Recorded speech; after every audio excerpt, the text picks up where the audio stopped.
Hello, check. Hello, check. Hello. Okay, settle down, please. Why do I have to remind you in every class? Throw her out. Huh? Okay. All right. Hello and welcome everyone.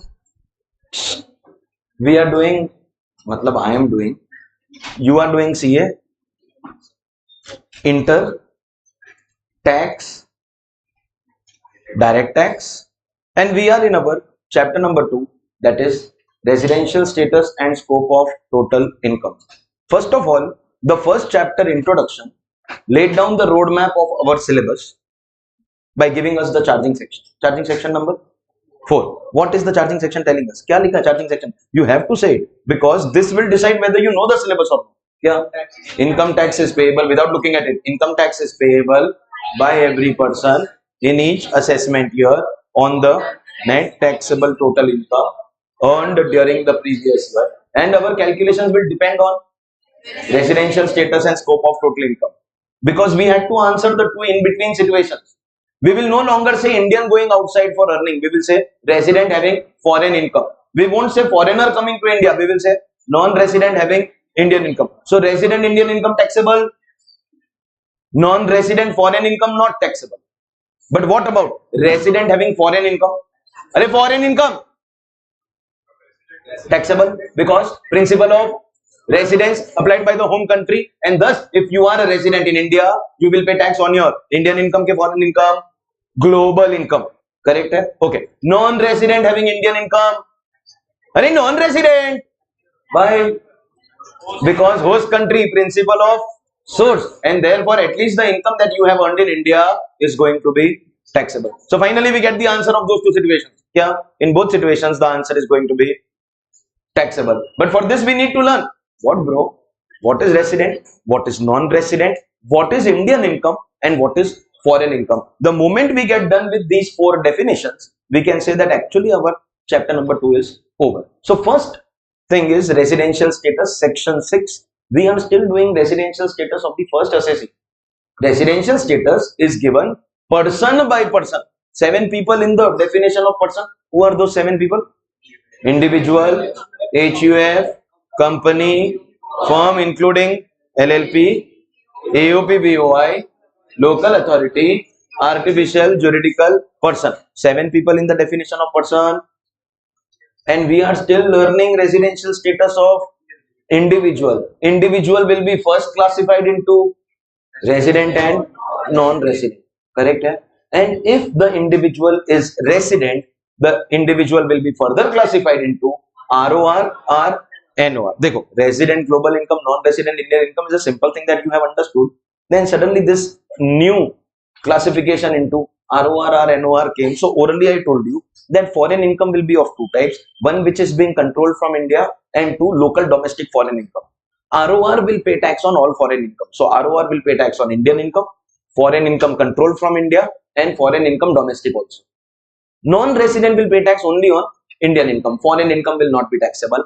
NOR will pay tax on Indian income, foreign income controlled from India, only foreign domestic income will not be taxable. That is the reason. But whatever I told you orally, later we will be doing it in writing. Ye correct hai? First step number 1, classifying an individual into resident or non-resident. How many conditions?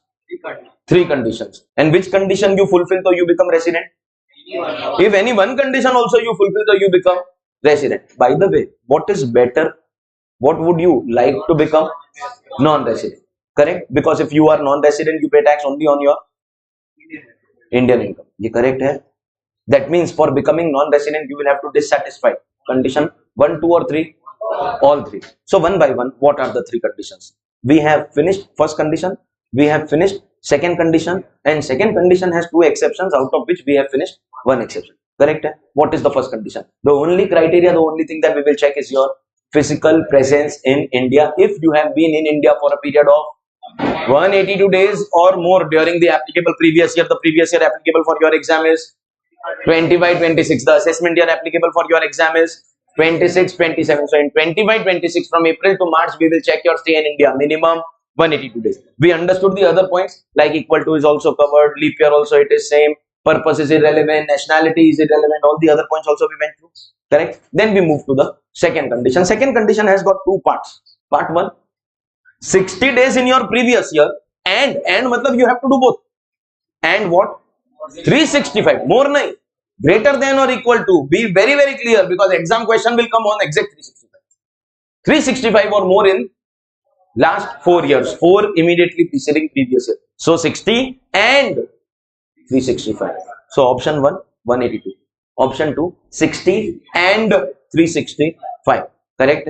However, there are two cases where 60, 365 will not be applicable. And I explained to you that if you fall in these exceptions, this is where we are. 60, 365. If you fall in these two exceptions, that is condition 2 not applicable, it's a tax benefit that we are giving. Why? We are making you resident later than others. Think about it. Normal people like you and me will become resident either at 60 or at 182. But they will become resident only after. That means they will become resident later than us. And what is the impact of becoming resident? Global income is taxable. That means their global income will be taxable only after 182 days. And that means it's a tax benefit. And after doing the first point, I also told you the logic. What is the logic?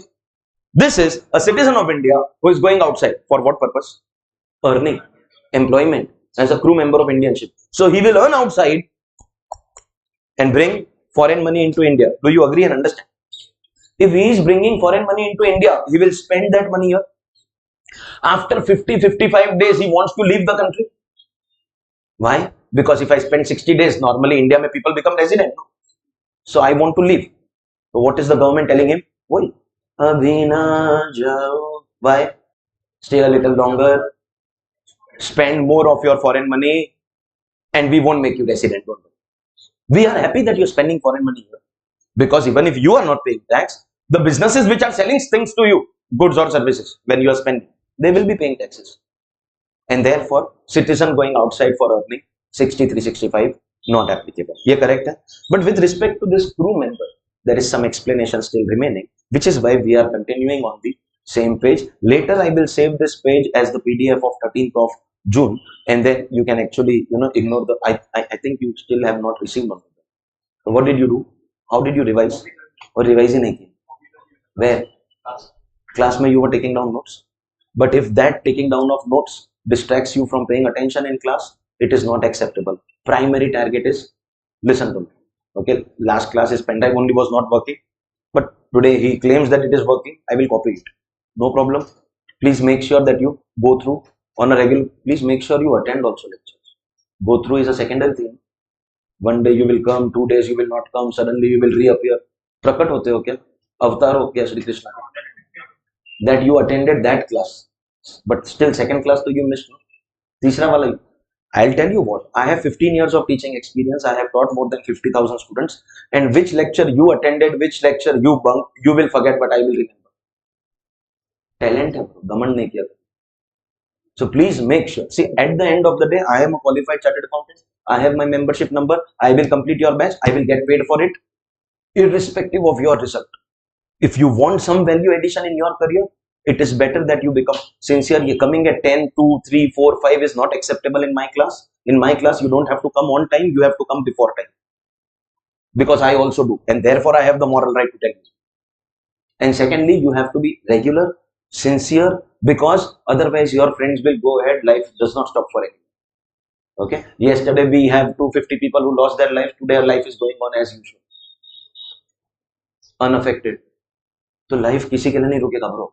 You have to make sure that I'm not, individually targeting you. This is applicable to anybody who knows that you are not sincere.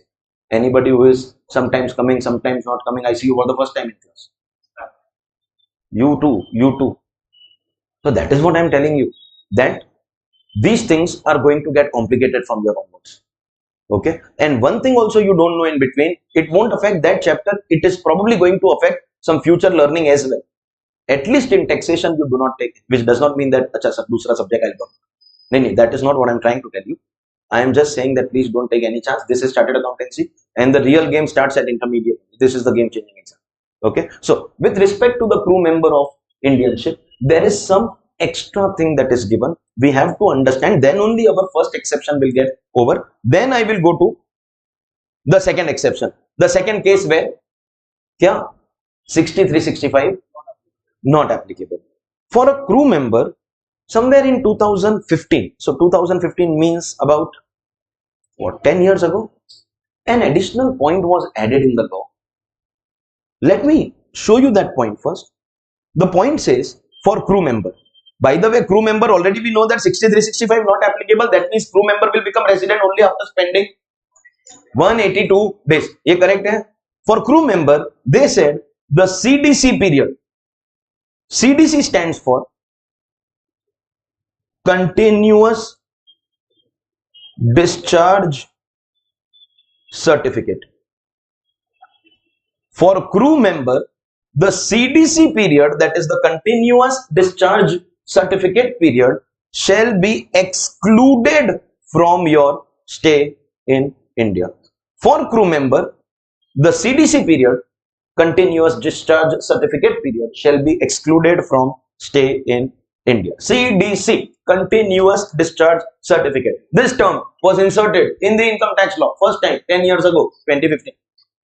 And bro, I was as blank as you. Look at your faces. You open the front camera, look at kya bol raha hai? CDC. Kya? I was as blank. Tell me one thing, Gen Z, tell me one thing. Whenever you come across a term, a word, a concept which you have never heard before, what do you do to find out the meaning?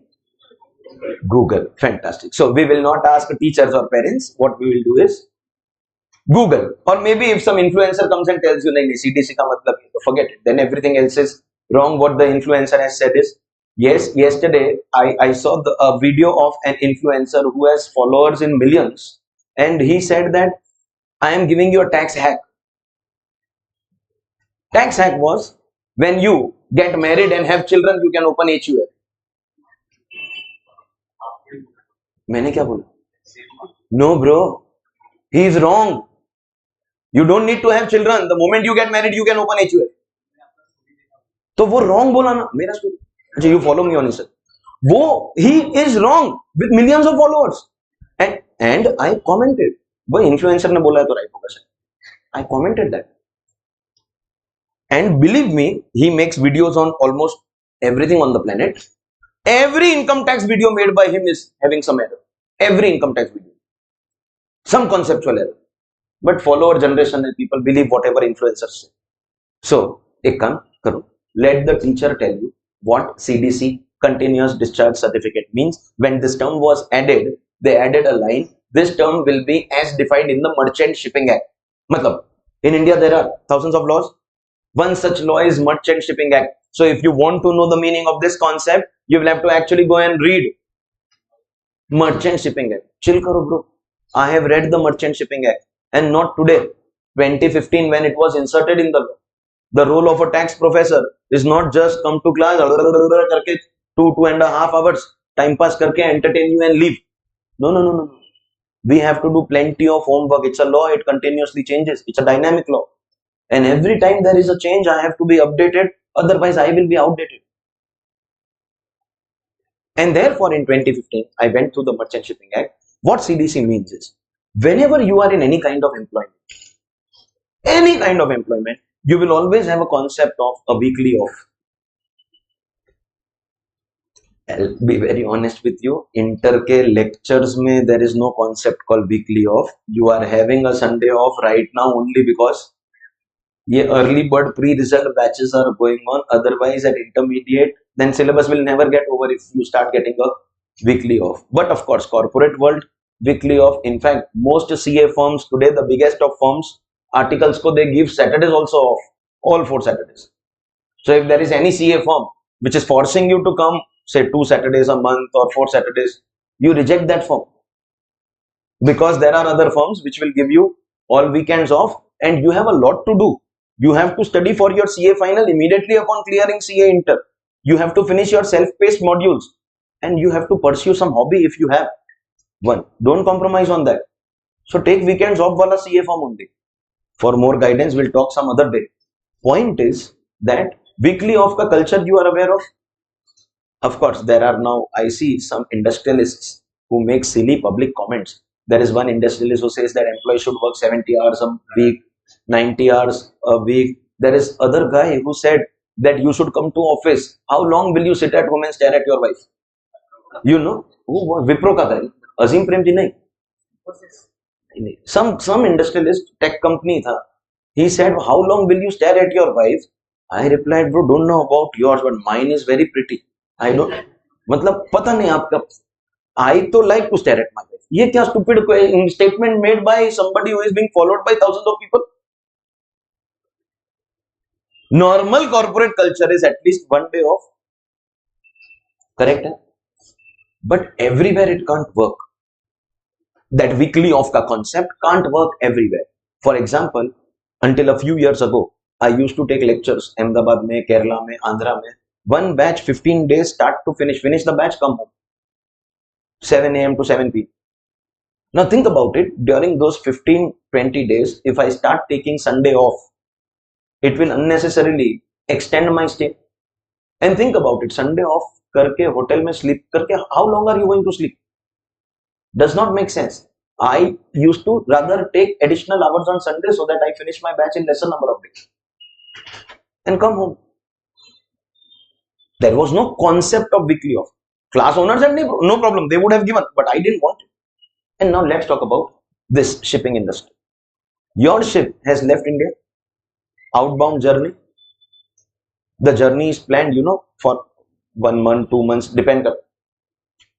During that journey, we are somewhere in the middle of the high seas, and suddenly the employees are like, sir, 6 days ho gaya. Now I have to go home. Mummy ka yaad aa raha hai, and therefore please arrange a private helicopter for me. I want to go home. Weekly off, na? Do you understand when the ship is on its journey? Wahan pe there cannot be a culture of weekly off. So you shipping employees, listen, you will have to sign a contract with the employer company, shipping company, that during this period, as mentioned in the agreement, in the contract, mummy ka yaad aana not allowed. You can't say, I miss home. You have to give continuous services, continuous discharge of services without any holiday is a contract between the shipping company and the employee, and that contract between the company and the employee is called continuous discharge certificate. A contract between a shipping company and its employees to work continuously without taking any holiday is called what? CDC, continuous discharge certificate, and that CDC period shall be excluded from stay in India. Now, what was the whole idea behind it? I'll tell you with an example. Supposingly, we planned that our ship will leave the country on the 1st of April, outbound journey with the captain and crew members, and we plan to return on the 31st of May. It's a 2-month journey. Multiple islands we will be visiting during this journey. So obviously we will have to make a CDC with our employees that during this period you can't say that I miss home, I want a holiday. So we will do a CDC. You want to guess the CDC will start from which date? That from this date your services will start? 1st April. Very smart. You want to guess the CDC will end when? 31st May? No, bro. 1st of June? No, bro. We will make the CDC at least for this much extra period. Why? Unforeseen circumstances, uncertain circumstances. The water bodies are in nobody's control. If by chance the water bodies are not cooperating on that particular day, it is likely that we have to pause our journey. So whenever a ship goes, it is never going to come back on the decided time. It will mostly be late. Sometimes it can come before time also. Rustam dekha? You've seen Rustam? Ship came before time and movie ban gaya.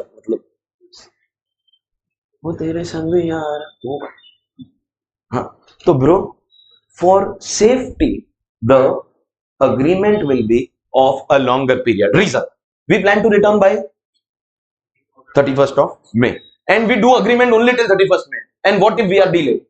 Then on 1st of June, employee will say, no, now I miss more. Now I have the right to miss more. Come on. And therefore, the agreement will be only for, at least for a little longer than the planned journey. Make sense? CDC ka meaning is clear.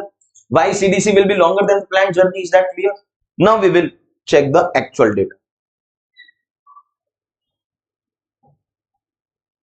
Actual data mein start date will never be a problem. It will always be as per plan. So the ship left on 1st of April and the ship returned on the 10th of June. Thank God we had the CDC longer than the planned journey. So we are very safe as the employer company. Fantastic. Now observe carefully. From 1st April to 10th June, is the ship outside India? Is the employee, the crew member outside India? Of course. So that can't be included in your stay in India, your 182 days.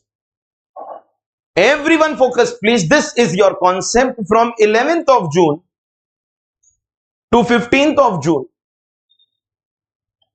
Has the ship returned? Yes. Are the employees physically present in India? Yes. But this period will also be excluded from stay in India. This period will also be excluded. And now read the statement that was introduced in 2015 for the shipping employees, crew members. For the crew members, the CDC period, CDC stands for Continuous Discharge Certificate. The CDC period shall be excluded from stay in India. Matlab, even if you are physically in India, it will be considered as outside India. These days, even if the employee is physically in India, you have to consider it as not in India. Means when you count your 182 days, you have to exclude this period in India. Understood? Now, when this was introduced in 2015, immediately in May 16, a question came on this. Because this is the principle in tax papers that whatever is the latest law, they prefer to ask a question on that, which is why the word amendment is a very, very important word for CA students. Highest probability of questions coming in exam. They asked a question. They give this data. Actual date of going, actual date of coming back, and they gave the CDC data. Now, these days, so you were excluding only. Okay? These 5 days, what do you have to do? Include or exclude? Exclude. Okay, fantastic. On the basis of the other data in the question, if you include these 5 days, so the stay in India came to 186 days. Look at how close they are. The stay in India came to. If you have included them, your answer is 186. But is that correct? No. That means 186 is not the answer. We have to exclude these 5 days. Therefore, the answer is, oh bro, look at how close this is. 181. And then question had one more line. He has stayed in India during the last 4 years for more than 365 days. So resident ke non-resident? Huh? Why? Because 6365 not applicable. He had to touch 180. Look at how close it was. So, 2 things were tested here. 1, you should know that these 5 days not to be counted, because if you count them, 186 will make you resident. But you don't have to count. At 181, you will not check 6365 because where are we learning crew member under what heading? Exception. Exception matlab 6365 not applicable. At 181, my answer was non-resident. The correct answer of this question was non-resident. Fantastic. I was waiting for this question and now let me clarify. Listen to 2 sentences. Whatever period you are out, that is the out only. That can never be included in India. What is this concept? After coming back, is CDC still going on? You still don't count it. The bar hai, that is out only. After coming, you check CDC is on or gone. If CDC is on, you still exclude. If CDC is gone, over, and you are already later than the CDC also, then you have to start including that period in India once you come back. In short, जो बाहर है वो bar. After coming back, check what? CDC. Still going on? So exclude that period. Correct? Hai? Fantastic. Now B. And question ये है, B of what? Exception means 6365 not applicable. Second case where 6365 is not applicable. If you are a citizen of India, now with the grace of God or maybe with the grace of someone else, are we aware of how to become a citizen of India? Fantastic. This time, instead of citizen of India, you can also be something called a person of Indian origin, PIO. You are a citizen of India or a person of Indian origin who is living outside India. Where do you live? Outside India. Where do you work? Outside India. Where do you earn? Outside India. Your whole life is now outside India. We are talking about some of your relatives, NRIs, non-reliable Indians. We are talking about your relatives staying abroad. But you are coming to India. Most welcome. Atithi Devo Bhava. Guest is equivalent to God. But if you are coming as a guest, coming to India for a visit, if you are coming back for permanent settlement, so you won't come in the exception. 6365 will be applicable. To make 6365 inapplicable, you have to come to India for a visit. You are coming to India for a visit and in a few days you are going to leave. Then 6365 not applicable. That means if you have come back for permanent settlement, so 6365 will be applicable. Does that make sense to you? Logic kya? Anyone wants to volunteer to tell me the logic? Because we want to learn tax in a way that we can go and actually teach it to others. Kya logic? It's the same logic. What? If they come to India, they can spend more money in India, which will boost our Which money? foreign money. Foreign money. Because their earning is happening outside India. They have come to India on a visit. So their purpose of coming to India is not settlement or earning money. Of course, they will always have some passive sources of income in India. Any NRI will have properties in India generating rent, dividend from Indian companies, interest from Indian bank accounts. But the purpose of coming to India is not that income, because that income is taking place whether they come to India or not. Purpose of coming to India is a visit. So what are they going to do? The money that they are earning in the foreign country, they will come here and at the time of their visit, they are going to spend that money. So we want them to stay longer. Common way between the first exception and the second exception. Foreign money coming to India. You're spending that foreign money here. After 55 days, you want to leave the country fearing that at 60, if I become resident, then my foreign income will become taxable. So you want to leave. And then, how does government of India react? Yes, so you're getting used to my ways. Kya? Abhina. Why?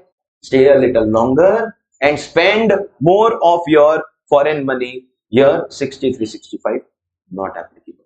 Clear hai? So, citizen going outside for earning or citizen or PIO coming for a visit, the common logic is both of them are going to bring foreign money and spend in India.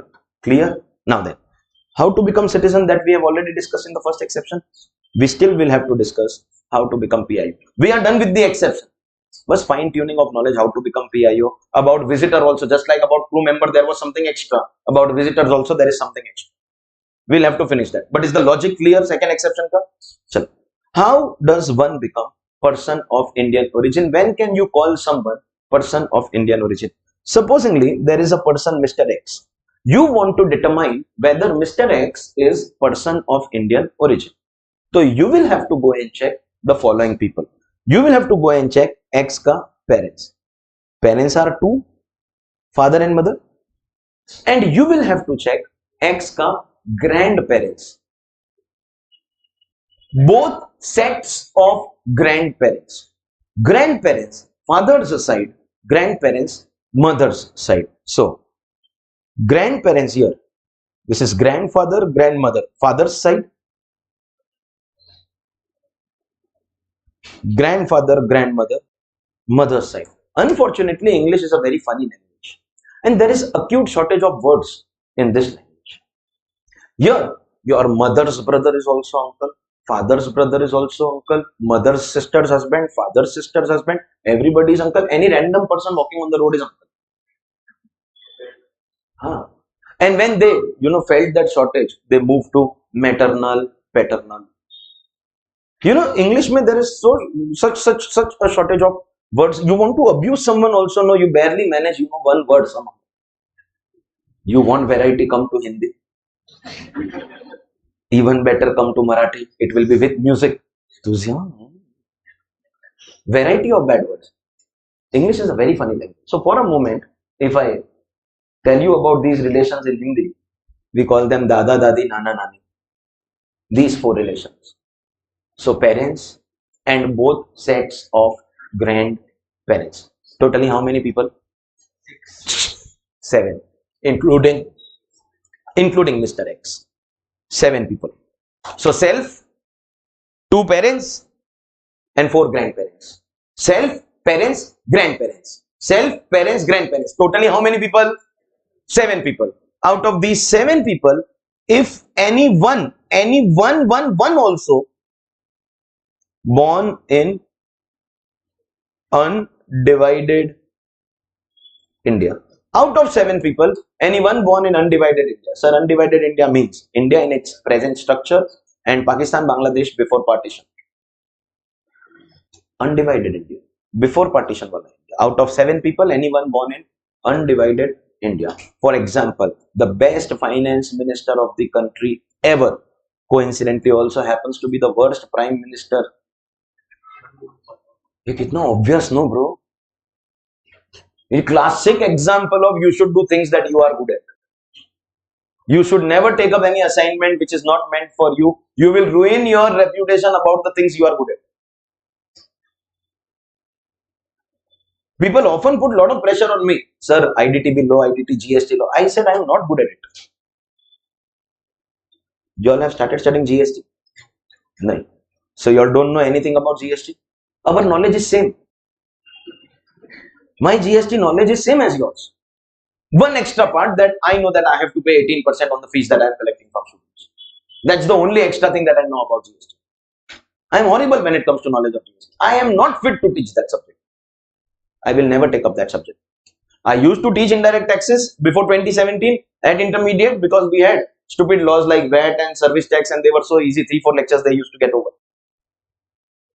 But after the introduction of GST, at the same time we had international tax in CA final, I had absolutely no time. I never bothered to read one word also in GST. I am not good at it. Never take up things that you are not good at. Never. Dr. Manmohan Singh, born in Lahore, present day, Pakistan. Are you aware of that? Out of these 7 people, if anyone born in undivided India, present day India, Pakistan, Bangladesh before 1947, then Mr. X will be considered as person of Indian origin. On this, many years ago, there was a question in CA Inter RTP. So this is like more than 10 years ago. I was taking lectures at BKC, ICAI, na? They used to run coaching centers over there. I was taking lecture. उनका students का 12 to 9 का lecture था. 12 noon to 9 p.m. It was 8:50. I finished the concept. Students assumed कि वो concept over अभी तो छोड़ देगा. They don't know who I am. Bro, they thought I will leave them. Bad news, hai? If we have 10 minutes remaining, I am still not going to leave you. I started doing a question. Question ka data was somewhat like this. Example, Mr. X, born in Germany in the year 1985. This data after almost 9 hours of learning in a day. Mr. X born in Germany in the year 1985. His father born in Spain 1960. So whoever said the question at least had the common sense of keeping a acceptable gap between Just imagine giving X 85, father 1980 would have been weird. So yes, 1960. Mother born in Italy, 1962. So fair enough. Between father and mother, gap of 2 years. Between mother and son, gap of 23 years. Makes sense. Grandfather born in Russia, 1940. So between father and grandfather, I am still reasonably keeping a gap of 20 years. And 20 years those days, good enough, bro.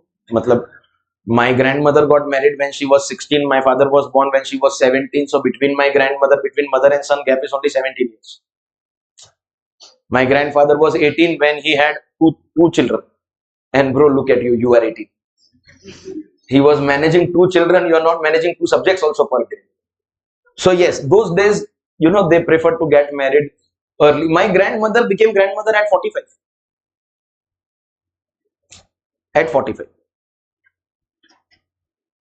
Oh, those days it was like that. Good old days. Retirement. And she has had a good retirement life because free from all her duties. Good 30 years ago, 35 years ago. And now she's chilling in life. And our generation is going to be, busy and occupied with these duties maybe till our late 60s, 70s. Or we don't even know whether we are going to live for that. So yes, grandfather Russia, 1940. After this much data, one frustrated last bencher stood up. After almost 9 hours, I am exposing them to a question like this. And his question was, Sir, kaise manage kiya? So forget the question. How is it possible?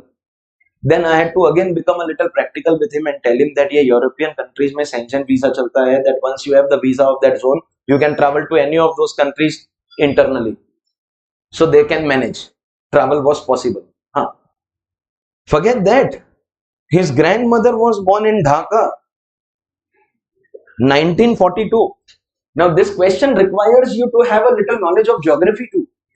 Kya? Dhaka is in Bangladesh and in 1942 it was in India. It was East Bengal. Bro, that means grandmother was born in undivided India. Mr. X is person of Indian origin. Out of 7, we still had 2 more grandparents, but now we don't have to check them. Out of 7, if anyone also born in undivided India, so you will be declared as person of Indian origin. Acha, listen.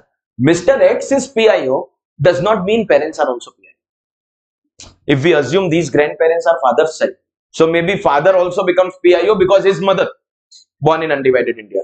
But Mr. X ka mother may not be person of Indian origin. For that, what you have to do? Make that person X and check that person's parents and grandparents. So you will have to do that individually for every person. Self, parents and grandparents. Out of 7 people, anyone born in undivided India, so you will be what?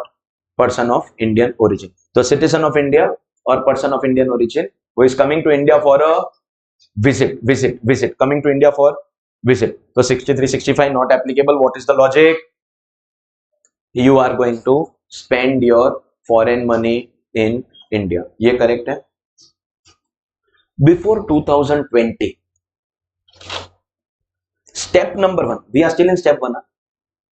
Resident, non-resident. How many conditions? 3 conditions. We are still in the second condition ka exception.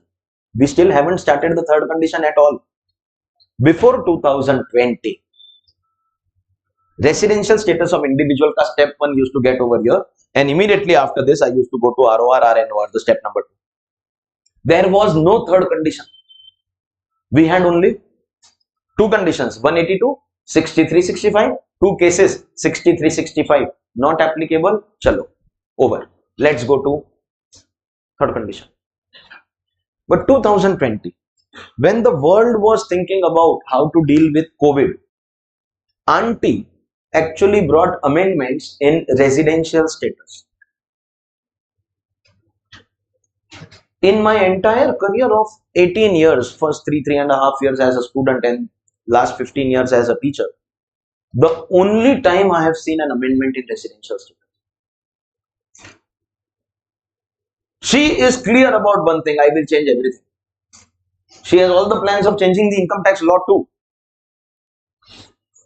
So 50 years later, if someone will ask, GST कौन लाया? Who brought the new income tax law? Me.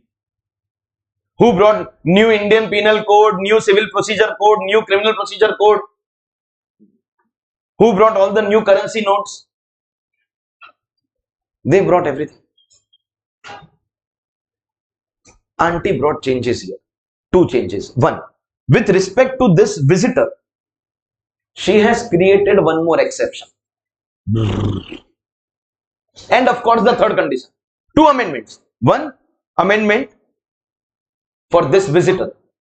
Second, she introduced that third condition of becoming resident. Both these amendments were introduced in the budget of 2020, where we were still thinking about how to deal with COVID. So 2020 mein, auntie suddenly got this idea.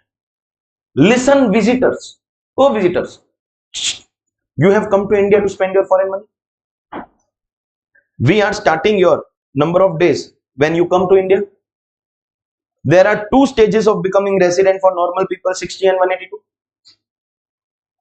You wanted to go back before 60. We made 60 inapplicable because you are a visitor spending foreign money. 60 is too early. It won't be fair. But 182 is too late. Think about it. This guy who is falling in the exception will now become resident only at, but that is too late. 60 is too early. 182 is too late. So now I propose to bring an in-between condition for you. Auntie again. Auntie says, this was the logic. Auntie says, you have come to India on a visit. So 60 days ka condition not applicable. But if your income exceeds Modi ji's favorite figure, 15 lakh. If your income exceeds 15 lakh, that means our government is now going to be a little greedy. 15 lakh is a very big amount. We want tax. And one way in which we can get tax from you is by making you resident. 60 days is too early. We will not be unfair with you. 182 pe any which way everyone. By the way, tell you one thing. If you are staying in India for 182 days, how do you call yourself a visitor? Think about it. 6 months you are here, then how are you a visitor? So in any case, 182 is like a normal condition. Let's not connect visitors with 182. 60 is too early, but we will not wait till 182. You are a visitor. You will never comply with 182. We will apply a new rule. We will make you resident after 120 days between 60 and 182. But that's the logic. Let me give you the condition in detail. We are going to target you only and only if your income exceeds 15 lakh rupees. In this, they have defined which income we will consider in 15 lakh. We are not going to take all your incomes in 15 lakh. We will take all incomes that you are earning in India. See, you have come to India as a visitor. Please understand. But at the same time, can you have some passive source of income in India? Rent, dividend, bank interest, which will arise whether you come to India or you don't come to India. So take all your Indian income. And by the way, I'll tell you one thing. Whether you become resident or you remain non-resident, these incomes any which way are going to be taxable for everyone. So is our government well within its right to target you on these incomes? Bro, on these incomes we target non-residents also. So targeting you, a visitor, is a very normal thing. We will take these incomes in 15 lakh. All incomes that you have earned in India will be taken, and we will take any income that you have earned outside India from a business which is controlled from, or a profession which is set up in India. Business which is controlled from India, or a profession which is set up in India. Example. I think while telling you the difference between ROR and RNOR, I did give you this example already, but example. Mr. X is working with Reliance Industries Limited. Company suddenly tells him what? You will have to go and start working in the office in Germany. We have a branch office there. Now where are you working? Germany. Where are you getting your salary? Germany. Work done outside India, money received outside India. Obviously, it is foreign income. But does it have some control from India? Are the instructions coming from the head office here? So then that is going to be income which is outside India, but from a business control from India. Example, salary from foreign branch of Indian company. Salary from foreign branch of Indian company. Take these incomes also. Take this total. This total should cross 15 lakh, then you will become our target. Visitors were normally not our target. We made 6365 inapplicable and they will become resident only after 182. But the moment you cross 15 lakh, we can't let you escape. Then you are our target. But in 15 lakh, we are going to consider what? 15 lakh mein what incomes we will consider? All incomes in India and foreign incomes only if control from India, which is the only income that we are not considering here. Foreign incomes which are locally, domestically earned. For example, after few years of settlement in Germany, if you are earning local bank account interest, local shares ka dividend, then that income we will not be considered. Let's take an example. Supposingly, India mein you are earning 12 lakh rupees. Okay. Foreign ka income which is controlled from India,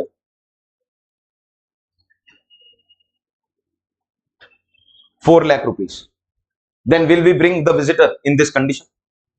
Yes, because the total is exceeding 15 lakh. What if I change this data and make it foreign ka domestic? Bro, it is 16 lakh total. Will he come here? No, because this income won't be considered. And 12 lakh is less than 15 lakh. Be taxable. Kya? 12 lakh. 12 lakh will be taxable. No. My question right now is not about what will be taxable, what will not be taxable. My question is what will come in this. What will come in this? Only 12 lakh. So the total is not exceeding 15 lakh. Then this is not applicable. This will be applicable only if your income has exceeded 15 lakh. And in that income, we are going to consider all incomes earned in India and foreign incomes if controlled from India. Is that clear? If your income crosses 15 lakh, so the 6365 which was made inapplicable to you, 60 in the current year, 365 in the last 4 years, which we made inapplicable, will come back. Exception ka exception, but not in its original form, a modified version of it. 60 is too early, 182 is too late, so we will check 120 days in the previous year and 365 days in last 4 years, and you will become a resident.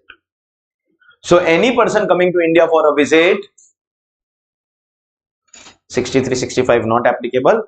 But if your income crosses 15 lakh, a new condition will be applicable. That new condition is 12365. And when we say income crosses 15 lakh, that income will contain or cover, or we will include all incomes earned in India and foreign incomes only if controlled from India. Graduation में tax था. You studied all this, no? TY BCom में? Not that much in detail. Those two conditions are exceptions.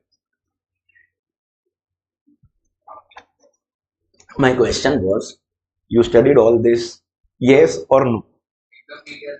Yes or no? No. Never compare graduation ka tax with CA intermediate ka tax, because there is no level only. Absolutely no level. Here we will have to calculate our heads of income. That they will say, Mr. X has salary ka amount this much, house property ka this much, business ka this much. You just have to take total, that also with calculate. Never compare. Tell yourself that you have never studied tax before. That is good for you and me both. And foundation kids, chill karo. Chill karo. Okay.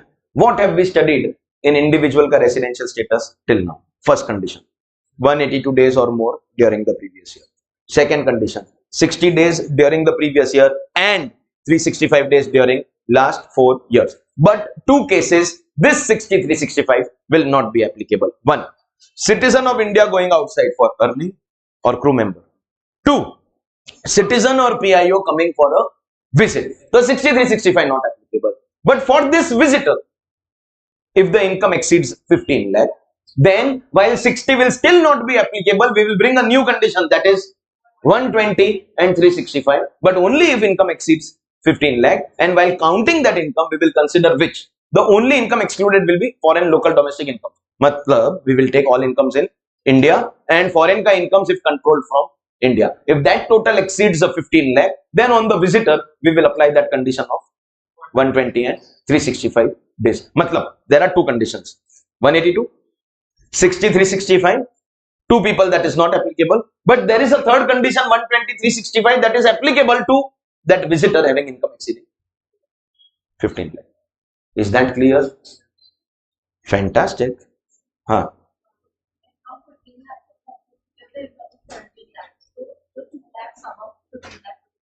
नहीं, एक minute. We are not at all discussing out of this income what will be taxable, what will not be taxable. If this crosses 15 lakh, so we will apply 120 days, make you resident. Correct? What will be taxable? That we will come later when we do Indian income, foreign income. Orally, I can tell you that Indian income is taxable for everyone. Foreign income will be taxable always if you are ROR, and sometimes if you are RNOR. That I have already told you orally. But when I do step number 2 and you realize who is ROR, who is RNOR, then you will get further clarity about the taxability. Right now, we are not discussing which income is taxable, which income is not taxable. Right now, we are discussing which condition is applicable. 182 is applicable on everyone. 6365 is applicable on everyone except two people. And out of those two people, one will be covered in 12365 if income crosses 15 lakh. What is taxable, what is not taxable, we have still not discussed. Correct? Now, bro, 3. Which 3?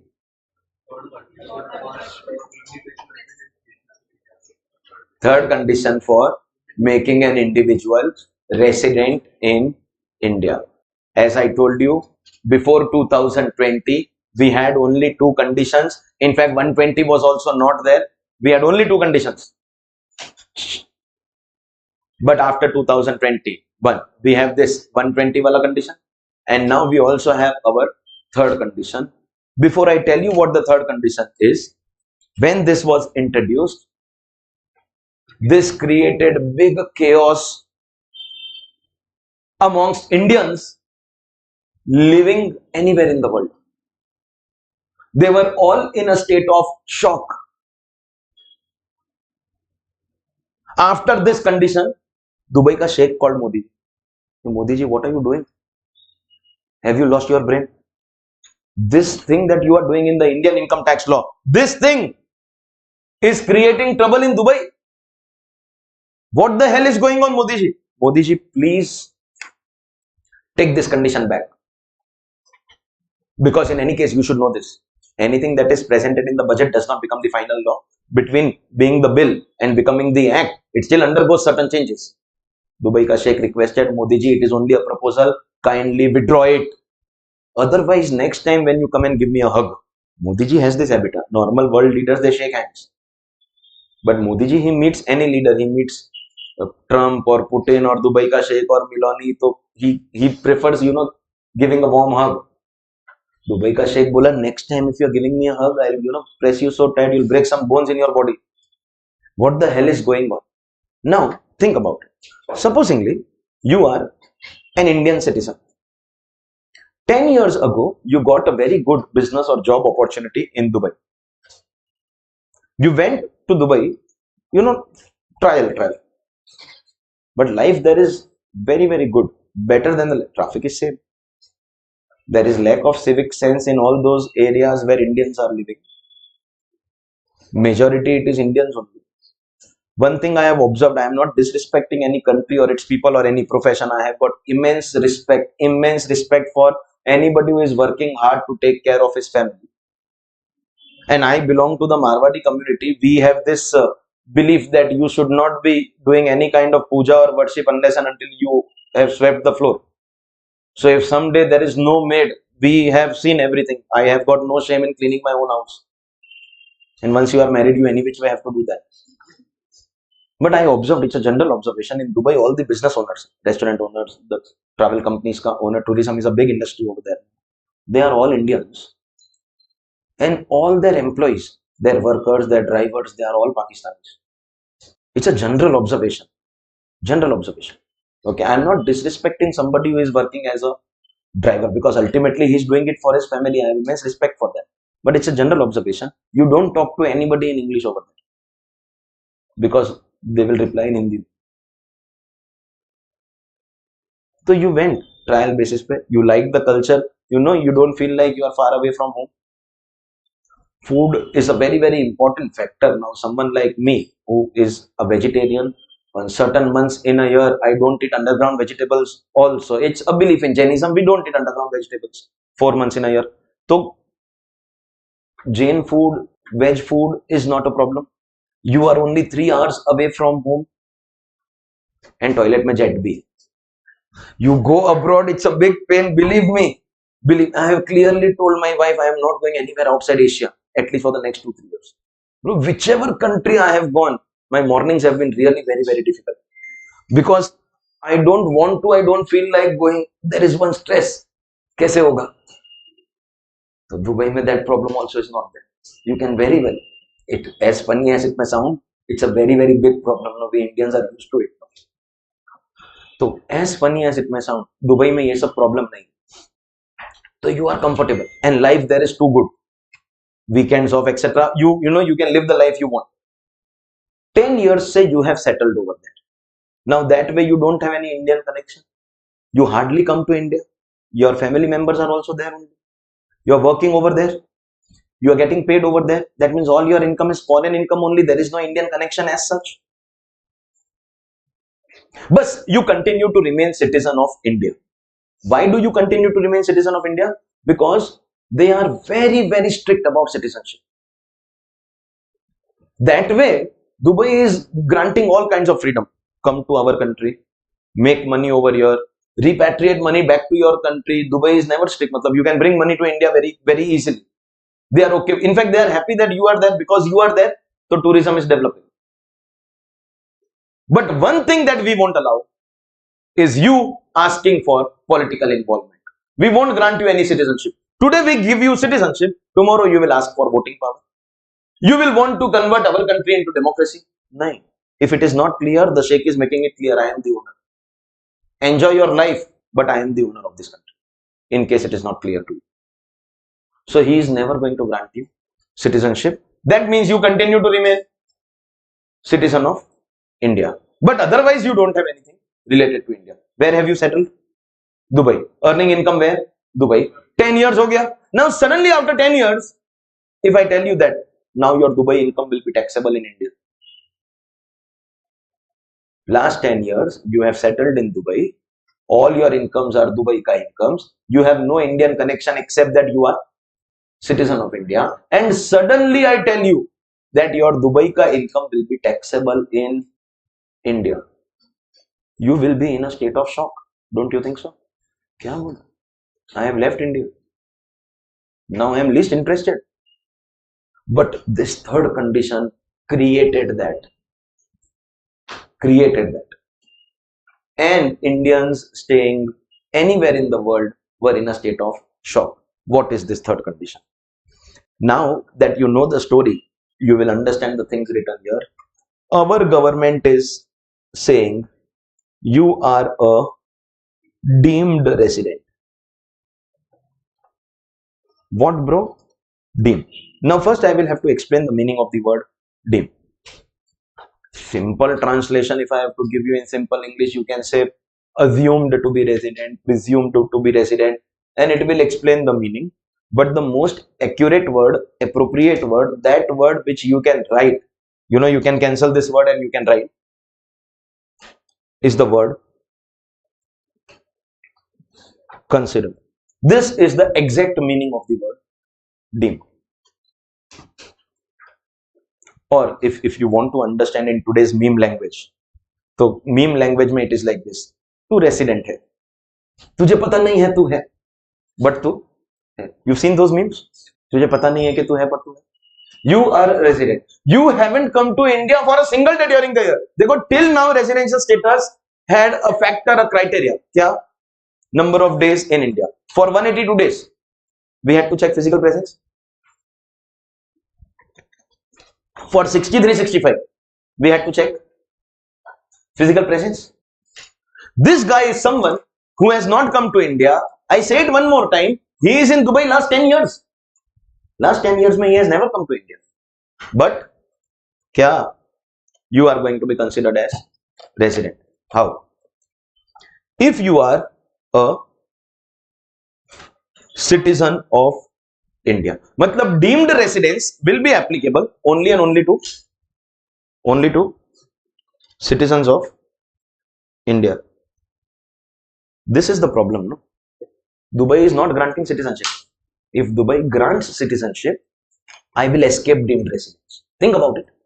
Because for someone to fall in deemed resident, the first condition is that you are a citizen of India, and the second condition, plus sign means cumulative condition.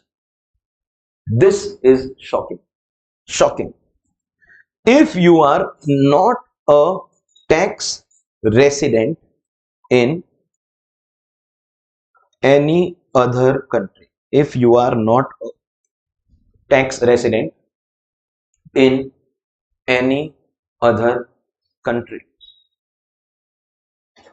you will be considered, legal word, deemed, simple word, considered, legal word, deemed. If you are not a tax resident in any other country, so you are a resident in India. Look at the two conditions and primarily focus on this condition and keep Dubai in your mind. Dubai does not have income tax. A country which does not have income tax, you can't become a tax resident. That means, can I say you? Think about that person living in Dubai last 10 years. He is not a tax resident anywhere. Why? Because Dubai does not have income tax and he still remains citizen of India because Dubai is not granting citizenship. Let's talk about that guy who is in Dubai since last 10 years but continues to remain citizen of India. Is he fulfilling this condition?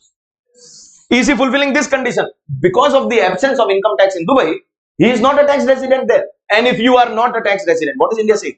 If you are not a tax resident anywhere and you remain a citizen of India, then you will be considered as. What is the impact on that Dubai guy? Now I am deemed to be resident. And once you are resident, what happens in income tax? Pay tax on. Matlab last 10 years I am staying, working in Dubai, earning in Dubai. I never paid tax in India in the last 10 years. Suddenly Modi ji is saying, bro, now you have to pay tax because you are not paying tax in Dubai. I will take tax in India. Condition wohi hai. Because you are not paying tax in Dubai, but you are my citizen, you have to pay tax in India. Resident hona means that only, no, you have to pay tax in India. Now then, those Indians living in Dubai, Dubai is only an example. This will apply to any country which is a tax haven. Dubai is only an example. Achha, you are correcting, sir. Dubai is not a country. UAE is a country. Wo correction you are doing. My geography is bad. Wo 10th standard board exam mein someone told me these 10 questions are important. I gave those. I studied those on the last day and I got my marks. Point samjho na. Auditors, when you learn audit, no, that is where you will be taught that you have to find mistakes in others. Just like the tax teacher will come and ask you, what is tax? The audit teacher will come and ask you, what is audit? You tell the teacher, finding mistakes in others. Audit means finding mistakes in others. Tell this. And if you are asked, who told you, take my name. Bindas. Okay. Now focus. You are not paying tax in Dubai and you remain a citizen of India, to pay tax in India. Because we are deeming you, considering you a resident. Now these Indians living in Dubai, last 10 years, they have nothing to do with India. They have left India for all purposes. They don't have any kind of financial or emotional interest here. You don't say नहीं sir उसका neighbor का wife is here so maybe he has some. नहीं, financial interest is not. That is clear. Listen, they now approach Dubai ka sheikh and they tell Dubai ka sheikh, we are loyal towards Dubai. Dubai is our residence for all purposes. We are done with India. We consider you our leader. We have got nothing to do with Modi ji because we have no plans of going there. We are in trouble. We are in trouble, Your Highness. Why? Because you are not giving us citizenship. If you don't give, so this will apply to us. And then whatever we are earning and contributing to your economy, India is asking for tax. Please give us citizenship, because if you give us citizenship, then this will become inapplicable and we can escape taxation in India. Please give us citizenship. But the sheikh is clear. Nothing to it. I have absolutely no plans of giving anybody else citizenship of my country. Which is when the sheikh called Modi ji. Recap. Ye Modi ji kya kar rahe? Your people are now forcing me to grant citizenship only because of this act of yours. Not acceptable, Modi ji. No. Do something that these guys settle down and I don't have to offer them citizenship. So after presenting the budget and before it became an act, an extra condition, a third condition was added here, which will save all these people from the trouble that they are in. The third condition was that are we deeming you a resident without coming to India at all? You haven't come to India for a single day. Full year you were outside India. Just because you are not paying tax over there, we are considering you resident over here. But this will happen only if your income exceeds rupees 15 lakh. Modi ji's favorite figure. We will target you only if your income is exceeding 15 lakh. And the good news is that here also we will consider same 15 lakh. Matlab, in this 15 lakh we will consider two incomes. Which incomes? Come on. Income earned in India. Wait. If Modi ji targets that income for tax purposes, which income?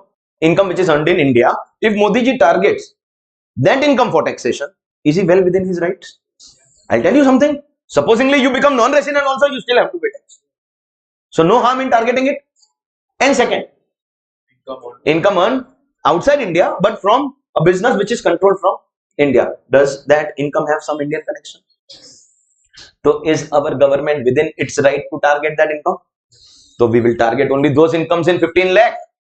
And now the sheikh also cannot have any objection. Listen, sheikh, if Indians in your country are working in local companies over there, which have got no Indian connection, then I will not take tax on this salary. But if they are working in branch offices of Indian companies, then I will take tax. That also if their income is exceeding 15 lakh in Indian rupees. So if your income does not exceed 15 lakh, I am still not targeting. So most people now will be out of that tax purview, which is why the sheikh settled down, the Indians living abroad also settled down, and Modi ji achieved what he wanted. He is well within his rights to target incomes earned in India and foreign incomes if there are Indian connections involved. Only if the Indian income and the foreign income control from India total exceeds 15 lakh rupees, we will consider you as a resident. So there are three conditions for deemed resident. First of all, this deemed resident has not come to India even for one day during the year. What are the three conditions? Citizen of India, not a tax resident in any other country, and earning more than 15 lakh. And in the 15 lakh, we don't have to consider foreign local incomes. Everything else we will cover. Then without coming to India also, you will be deemed to be a resident. Is that understood? Ladies and gentlemen, this finally completes the chapter Hash Nash. Part 1 of the chapter residential status over. Scope of total income पे we will go. Hash Nash. Individual का residential status over नहीं, individual का step number 1 is over.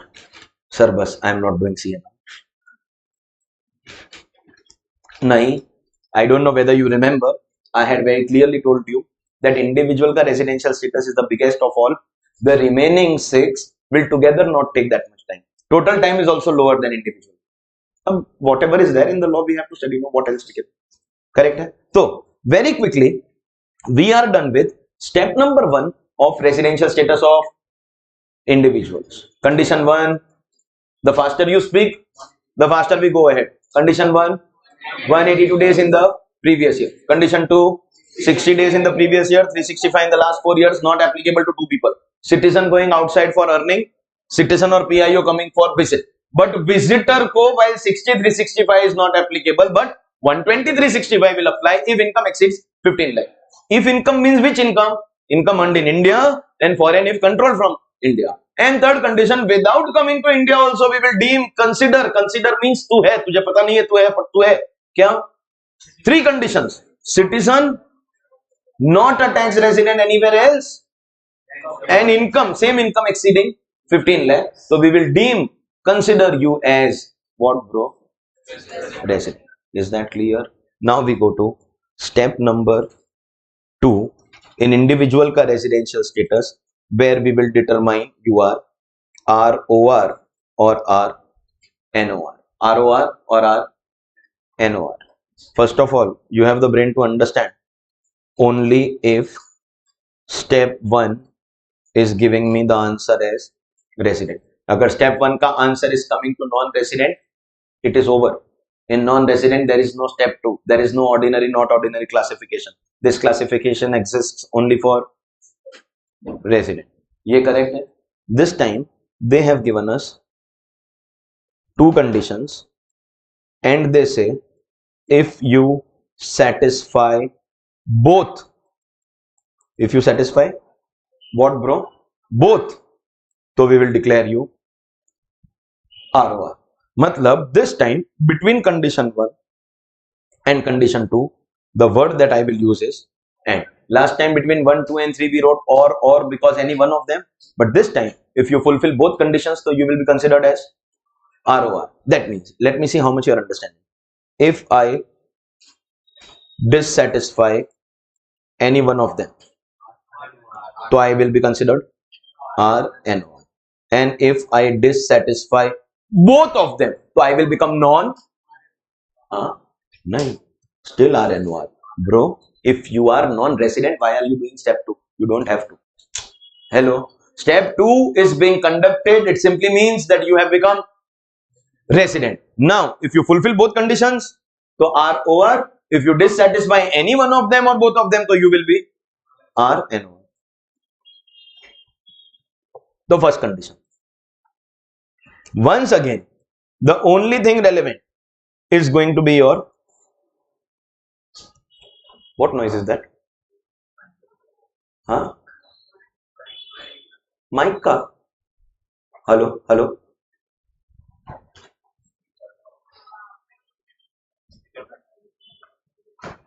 Where is the speaker?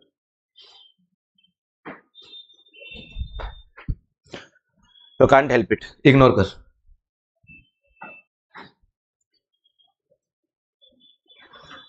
The only thing that we are going to check, the only criteria, the only condition is going to be your physical presence in India.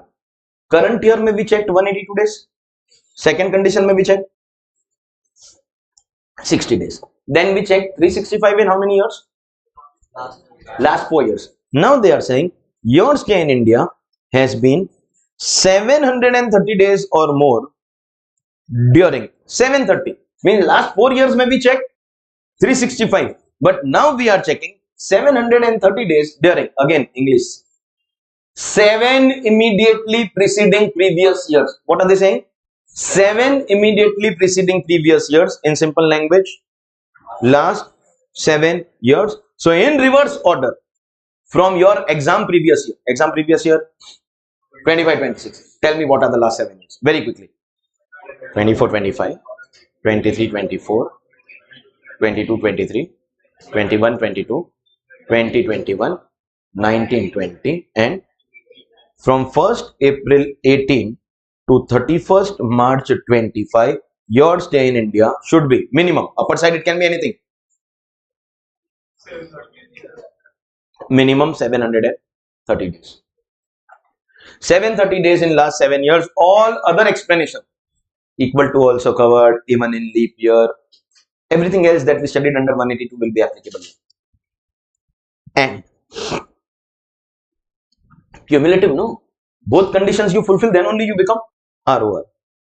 You were a resident in at least, so once again, at least is same as greater than equal to. You understand? When I say at least, when I say minimum, or when I say greater than equal to, they all mean the same thing.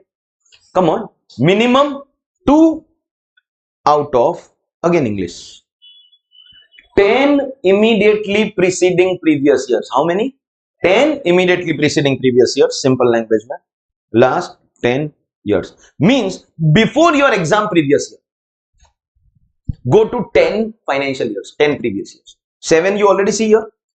Check 3 more. So you have 17, 18, 16, 17, 15, 16. They are totally from 15, 16 to 24, 25. From 15, 16 to 24, 25. You totally have how many years? 10 years. In these 10 years, minimum 2 years you have to be a resident in India. So you know what you actually have to do? Go to the last year, 24, 25. And check in 24, 25 if I was a resident. How will you check that? How will you decide whether I was a resident? By applying step number 1. So in 24, 25, I will check 182 days. Or in 24, 25, I will check 60. And uska pehla 4 years, I will check 365. I will apply the 3 conditions of step 1 on 24, 25 and get an answer. It can be resident or non-resident. I got non-resident. So I have to go ahead. Repeat the process in 23, 24. Step number 1. I have to find out whether I was resident or non-resident. I got resident. So I write 1. Then I do 22, 23. I do 21, 22. How many times I have to do this? 10. Wait. 19, 20 I got resident. Stop. You actually don't have to do 10 years. If you get 2 also, you have to stop. Because minimum requirement is 2. After 2, we don't have to count. Once 2 years you are resident, that means the condition is fulfilled. Supposingly, 24, 25 and 23, 24 ka answer only was resident. You don't have to do the 3rd year also. You understood or no? You have to be a resident by performing step number 1. In the last 10 years, minimum 2. We will start in the reverse order. We have to go till 10, Sunna. If we don't get 2. If we get 2, we stop there. Otherwise, we will have to count for the last 10 years. 2 out of last 10 years, you have to be a resident. So the condition to become ROR, condition 1, 730 days in last 7 years. This is how we revise. What? 730 days in last 7 years and resident in at least 2 out of last 10 years. If you fulfill both, so we will consider you ROR. That means if you dissatisfy any one of them, you will be considered RNOR. If you dissatisfy both of them, you will be considered RNOR. Is that clear? What's the only difference between ROR and RNOR? A lot of things that are confusing will now become clear. Certain things which are not absolutely clear will now become clear. The only difference between ROR and RNOR is, देखो, Indian income they have to pay tax. Bro, non-resident also has to pay tax. The difference is in foreign income. Foreign income is divided in 2 categories: control from India and local. ROR will pay tax on both. RNOR will pay tax on only control from India, will not pay tax on domestic incomes, local, domestic, foreign incomes. Correct? Hai? Now, last line, are the 2 conditions clear?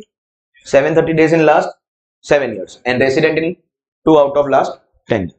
Last line, which will complete individual ka residential status for good. Do you remember the 2 cases which were forcibly made resident? They were resident only and only due to their income exceeding 15 lakh. They were otherwise not going to become resident. Think about it. Think about it. One was that visitor, where we applied 120 ka condition. And second, that guy who never came to India. Still we made him resident. Why? In both cases, what was the reason? Your income has exceeded 15 lakh. The 2 cases which are forcefully made resident are: 1, the 120 plus 365 guy, the person who came for a visit and his income exceeded 15 lakh, and second, the deemed resident guy because his income exceeded 15 lakh. Do you remember in this 15 lakh, we were considering which incomes?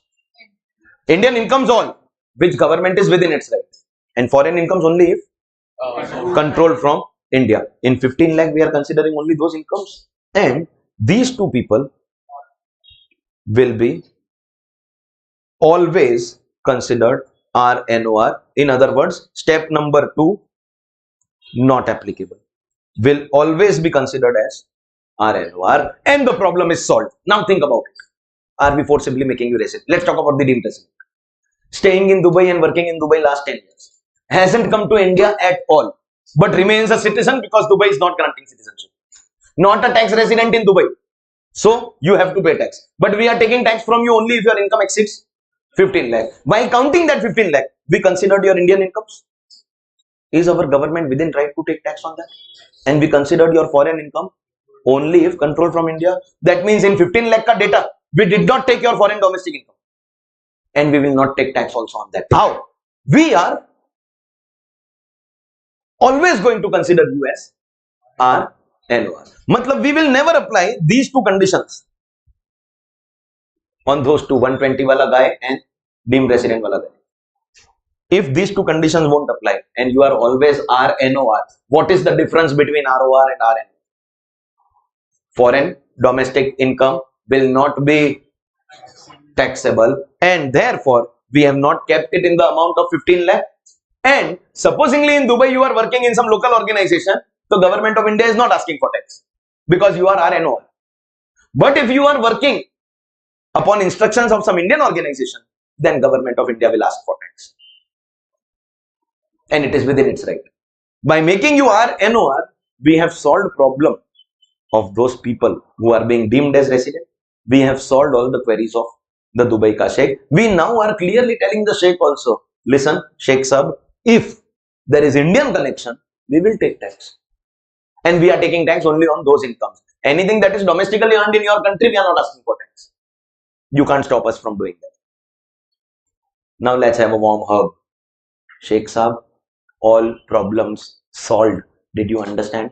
The two conditions for becoming ROR, 730 days in 7 years, and resident in 2 out of 10 years. However, these two people who are forcibly being made resident because of income exceeding 15 lakh will always be considered as RNOR, so that we don't target their foreign domestic incomes. That's the only difference between ROR and RNOR. ये clear है everyone? Congratulations. नहीं, celebrations अभी किधर? Celebrations, bro. This is my 4th lecture. You have to tolerate me for 55 lectures. Someone who is ROR, उसका global income tax Yes. full global. Yes. And someone who is RNOR, उसका खाली Indian and foreign if controlled from India. That means foreign domestic income will not be taxable. Correct? Any other doubt? Any other doubt? No? Now, you will have to tell me what happened.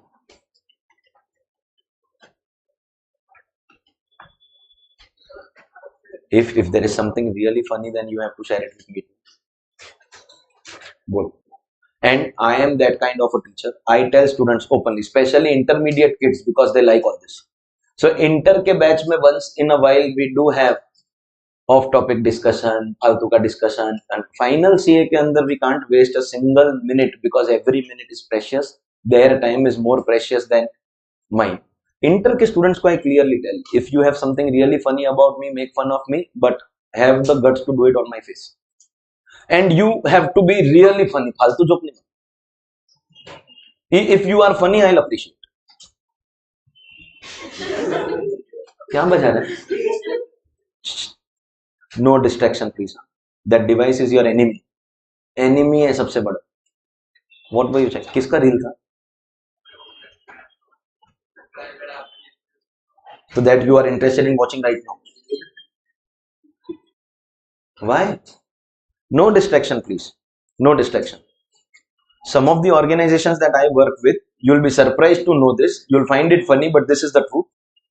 All classes, matlab 11 to CA Inter, except CA Final, all junior levels, from class 11 to CA Intermediate, you are not allowed to enter the class with your mobile phone.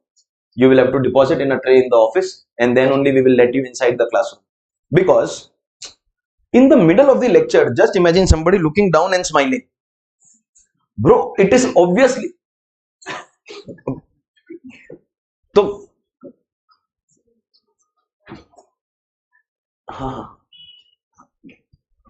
so this is your biggest enemy. Please stay away from your mobile phone at least when we are in class. Hey, crash. One more time I see you doing that, no? Then I will take you and along with you crash होएगा किधर फिर? Okay? हाँ. Any other doubt? Anyone? No? Now you will have to tell me. This two is which two? What two am I talking about? Next assessee. We are done with residential status of individual. We now go to the next assessee, HUF, Hindu undivided family. Residential status is also given person by person. HUF will also be divided into first what? Resident and non-resident. And if the HUF is resident, it will be further divided into ROR and NOR. First division will be resident, non-resident. Step number 1 we will learn how will HUF become resident, non-resident. Step number 2 we will learn how will HUF become ROR or NOR. Step 2 will be conducted only and only if answer of step 1 is resident. If answer is non-resident, it is over. Non-resident will pay tax only on Indian income. ROR will pay tax on Indian and all foreign incomes. NOR will pay tax on Indian and foreign if controlled from India. Everything is sorted. We just need to know the 2 steps one by one. Step number 1, we will decide whether HUF is resident or non-resident. You have 1 paise ka brain to understand that. Nahi hai? Matlab you said no. Nahi. Law mein HUF is a resident. Which law? You are studying law also? Income tax is there in law. तो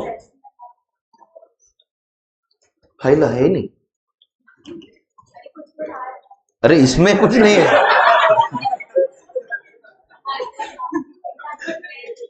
scam हो गया bro. You will learn residential status in FEMA also later. You have a law called Foreign Exchange Management Act. So it is going on. ऐसा है. That definition of India is also different in income tax and customs. So you will have to learn different rules in every law enacted by the same central government. Funny है ना? So many complications. आपको क्या लगता है? What do you think? Income tax should be very easy or very complicated? What do you think?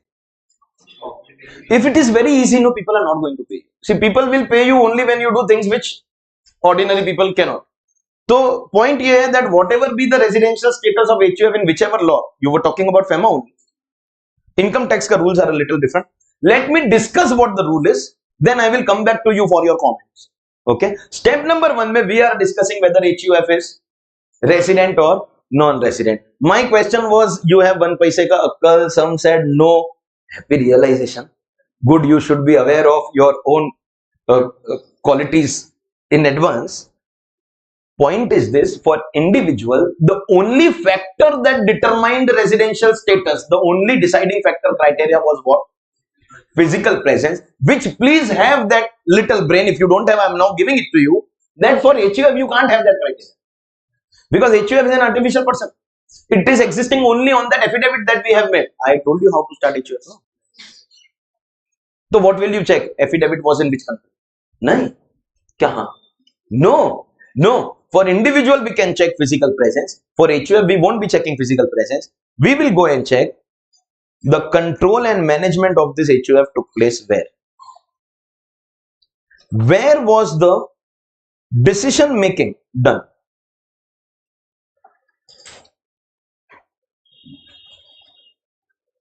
HUF ka control and management was in which country? That will decide the residential status. What are the possibilities? Possibility 1, all the decisions of this HUF exclusively 100% were taken in India. Every decision of this HUF will be or was taken in India. Bro, it is an insult if I am asking you the answer here. I have a 6-year-old son, and if I ask him this, no, he will be able to answer. That much tax he has in his blood is both parents are chartered accountants. क्या लगता है आपको? What do you think? If every decision is taken in India, but this is the only factor. What do you think? It's a resident or non-resident? Obviously, resident. Matlab, I asked you was also an insult, to be very honest. But still participate because we are all here to learn. Wholly outside India. Again, a 6-year-old will answer this, bro. Non-resident. The main thing that we have to discuss is, what if the HUF ka decision was partly in India? Obviously, the other part was outside India. Little outside India. Ladies and gentlemen, we will still declare you resident. Or let me put it this way, out of all the decisions, even if one decision, we are not checking the ratio.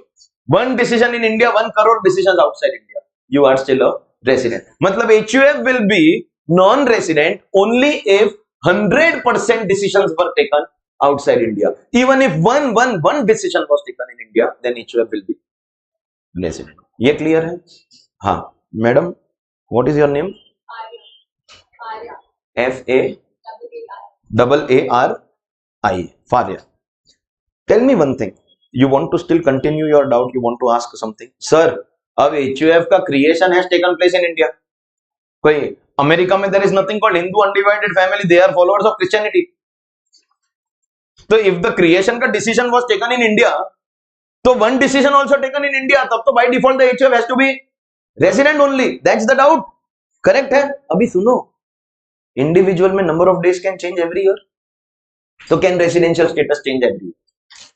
Correct है? Now let's come to HUF. First year you create your HUF. Creation का decision was in India, no? That means first year तो it is a resident. Possible है? Some years तक कर्ता and co-partners continue to remain in India. They take all the decisions in India. One नहीं all. And even if one, then also it's a resident. Fantastic. One day, suddenly, कर्ता decides to move to a foreign country with his entire family. Is that possible? Bro, welcome to a country called India. Here, Mukesh Bhai, you know, owner of India. Mukesh, owner of India. I am not talking about that Mukesh. Mukesh को cancer था, वो गुटखा खा. I am talking about which Mukesh Bhai? हाँ, Ambani. You've heard Ambani jokes? You heard Ambani jokes? क्या? You go to PVR and buy tickets. He buys PVR. Mukesh Bhai took dinner and went for a walk, evening walk. And then when he came back, Neeta Bhabhi asked, कहाँ गए थे walk पे? Mall तक. मेरे लिए क्या लाए? Mall. You've not heard Mukesh Bhai's elephant eats khichdi 1 crore ka per day. एक minute, I am talking about one tara. I am talking about that. Okay. We are not here to body shame anybody. We are, unfortunately, we have become such a sensitive generation. Such a sensitive generation. Bro, I had friends in my school. I still remember him as Jadia. I don't even know. Today he is thinner than me, bro. But Jadia kaise? That's, and we are from an all boys school. So you can guess how insensitive, how cheap. Sorry for the language, but how haramkhor we were. All boys school, no, bro? Huh? Huh? We used to call our friend Gentila leader, father's name. If anybody had specs, a battery, a chashmish, double battery, single power, and bro, karma strikes. Post COVID, post the amount of screen time I have had after COVID, if third bench ke upar I am not wearing my specs, I will not know whether it's a male student or female student. Wo karma, no. Karma. My mom always tells me that never make fun of anyone. If you make fun of anyone, God will make you like that. Since that day, I am cracking jokes on Mukesh Bhai and challenging God, make me like that. Dear God, make me like that. Huh. So, every time I make fun of Mukesh Bhai ka son ka, body weight, he probably is making fun of my bank statement. So, let's not, none of our business. To be very honest, Mukesh Bhai, owner of India, he can decide and do whatever he wants. Do you know he has death threats? Do you know a car filled with explosive was found outside his house? And for a very long period, the entire Ambani family were actually not in India. They had to shift to London.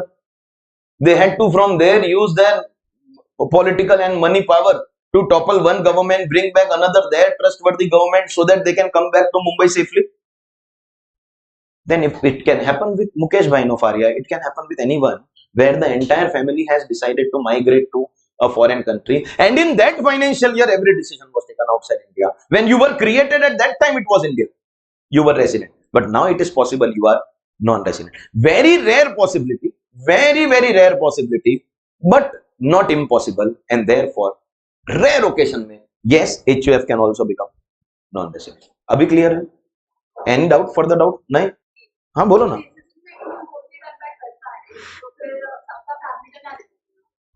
And what makes you say so? Decision making is done by Karta. I'll tell you what, I have HUF. मेरा जो app है, मेरा जो website है, मेरी जो organisation है, where I am selling video lectures to students across the country, from Kashmir to Kanya, marketing नहीं है, data है. I am the highest seller of my subject, especially South Indian states, because English में hardly anybody is giving lectures across the country. It is owned by my HUF, because my payments come from so many organizations. I have to divert some income. Anybody has income tax officer in their family? Assessing officer, ACIT, DCIT? कौन?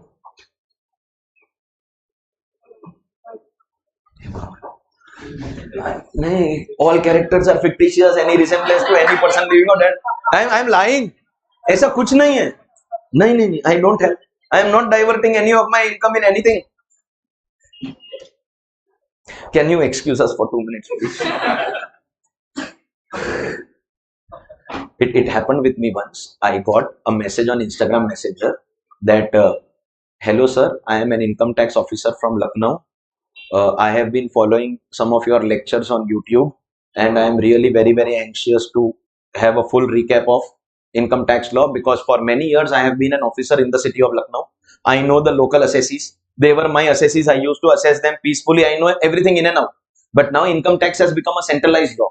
Cases are randomly allocated to officers. It's a faceless assessment. Means an assessee in Mumbai ka case can go to Lucknow ka assessing officer. And I have not gone through the other parts of income tax law for quite some time, and plenty of changes have taken place. So I want to have a recap of the entire income tax law, and out of all the lectures I watched on YouTube, I liked yours the most. He continued, I have seen in your lectures that you are a Marwadi, so don't worry, I will pay for it. He said that, matlab. So, you know what was my fear? You know what I replied to him? First, you have to prove that you are genuinely a student, or is it not the case that you are my assessing officer and trying to investigate me through the things that I have said in my lectures? Because in my video lectures, you know, I just end up telling everything that I have done as a part of my tax planning. So then what if you later catch me through on the basis of what I have said in my video? And when you're talking to intelligent people, no, you learn a lot of things. You think you know everything, but there are people who know more than you. What an excellent reply the gentleman gave me. He said, sir, even if I am your assessing officer, just because you have said anything in your video, I can't use it against you. So think about it. Video mein you will say you have a bungalow in London, but I can't take it as a case against you unless I have documentary evidence for the same. So you can peacefully sell your lectures to me. I am genuinely a student. I sold my lectures to you. Fees leke, of course. You find it funny, but do you realize there is some cost involved? Every student ka app ke andar registration mein the technical team, there is a team which has to be paid per student. There is some study material that I have to dispatch, uska printing ka, delivery ka cost, everything. You want to, this is Mumbai city, bro. You have to pay for this also.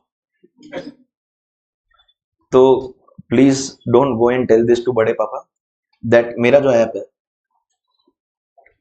that is not owned by me, it is owned by my HUF. Or Pariya suno, you know what, I am the Karta because I started the HUF, and your assumption is that I must be, aap Hindu Succession Act nahi follow karoge, nahi na, is why you got this doubt. I must tell you, I'll tell you very honestly and very clearly कि I don't take the decisions. Whatever ma'am decides is final in this HUF. So in case you were thinking कि कर्ता only takes all the decisions, that is absolutely wrong. Bro, the कर्ता does not have any right. Your live case. What she says is final. This is going to be the pricing. This is the percentage discount that we will give. Just that you have followers on social media. You have followers. WhatsApp stories, maybe all students ka number is saved. So you just, I am going to make the design, give it to you. Whenever I tell you, you just have to post it. Every decision is taken by her. So we saying that Karta takes decisions always is actually not true. It may possibly, matlab, you know what, I said, don't be offended, but you've not seen any HUF around you, no? Is why you don't know that, and whether you see an HUF or you don't see an HUF around you, whichever is the man, she will be taking all the decisions on behalf of the Karta, irrespective of whether you follow Hindu succession and not. So, end mein, the point is that Karta ka location may or may not be relevant. Yes, normal assumption may be that Karta takes all the decisions, but it may not be always true because every decision of the HUF has an impact on every member. Everyone gets equal share. So everyone will have equal say in the matter. Understood?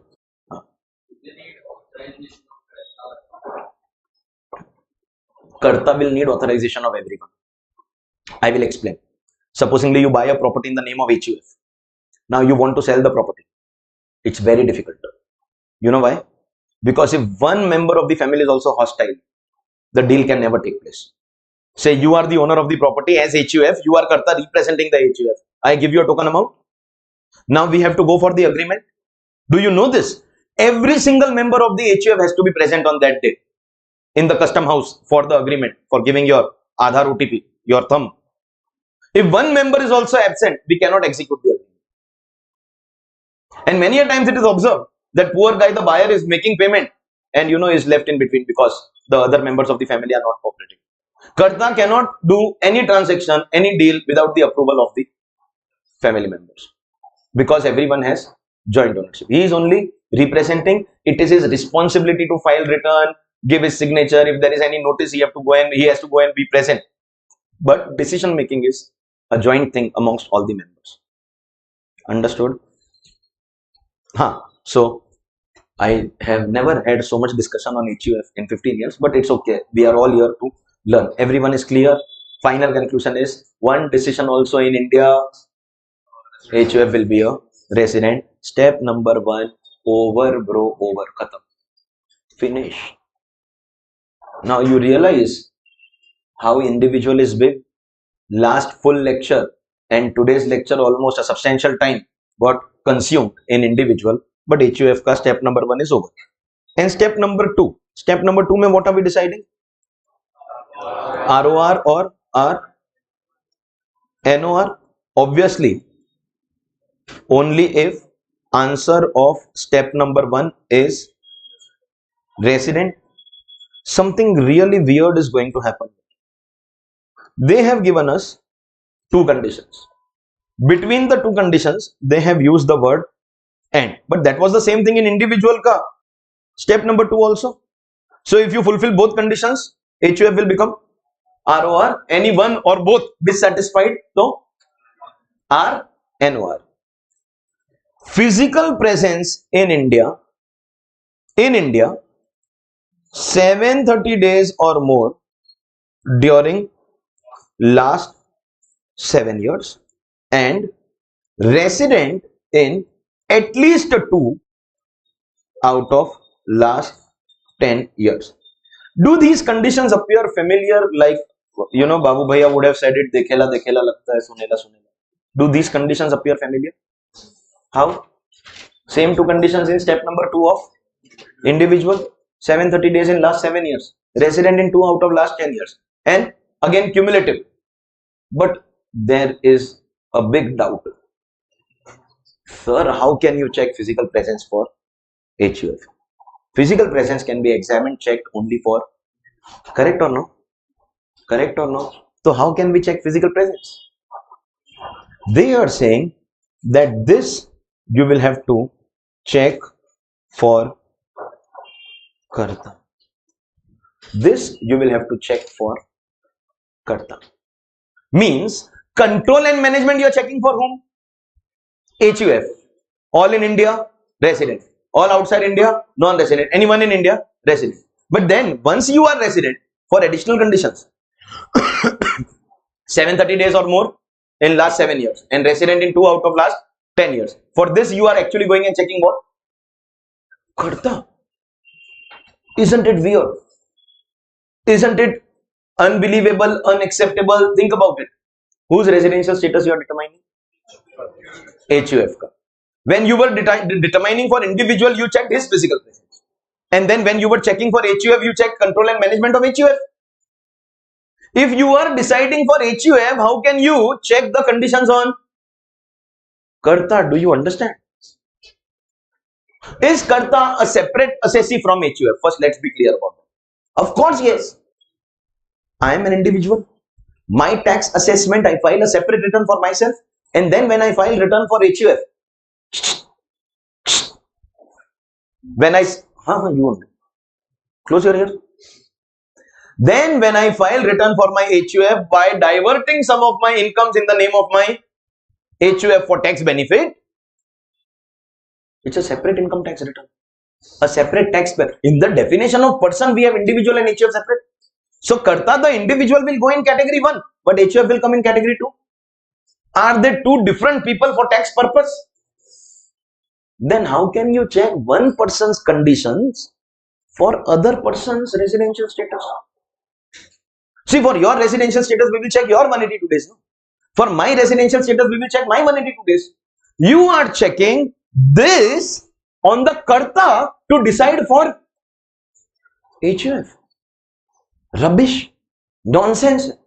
And if you try to bring that reasoning here, that nahi sir, HUF ka decisions are taken by karta, so it is okay to check on the karta. Then why do we have HUF as a separate assessee? And by the way, decisions are not taken by the karta. I am live example of that. How can you check karta for deciding residential status of HUF? Our income tax law is actually a beautifully written law. Everything written in the income tax law has some reason behind it. You know, having 2 exceptions in 63, 65, bringing foreign money, there is logic behind everything. And I always say this in class, nothing is bigger than logic. Logic se bada kuch bhi nahi. You should know the reason behind the provision. But there are a few cases in the income tax law. Single digit mein, about 8-10 cases. You can count them on fingers. Where the income tax law has been absolutely illogical, nonsense, weird, bakwas, meaningless, vahiyat, rubbish, nonsense is written in the income tax law. And surprisingly or coincidentally, 2 such situations are in our 2nd chapter, residential status. And one of them is this. Second will come later. We are deciding for HUF and applying conditions on karta. Rubbish, nonsense, but you have got no choice but to learn it. Right now, it is illogical. I totally agree. See, wherever there is logic, I will tell you the logic.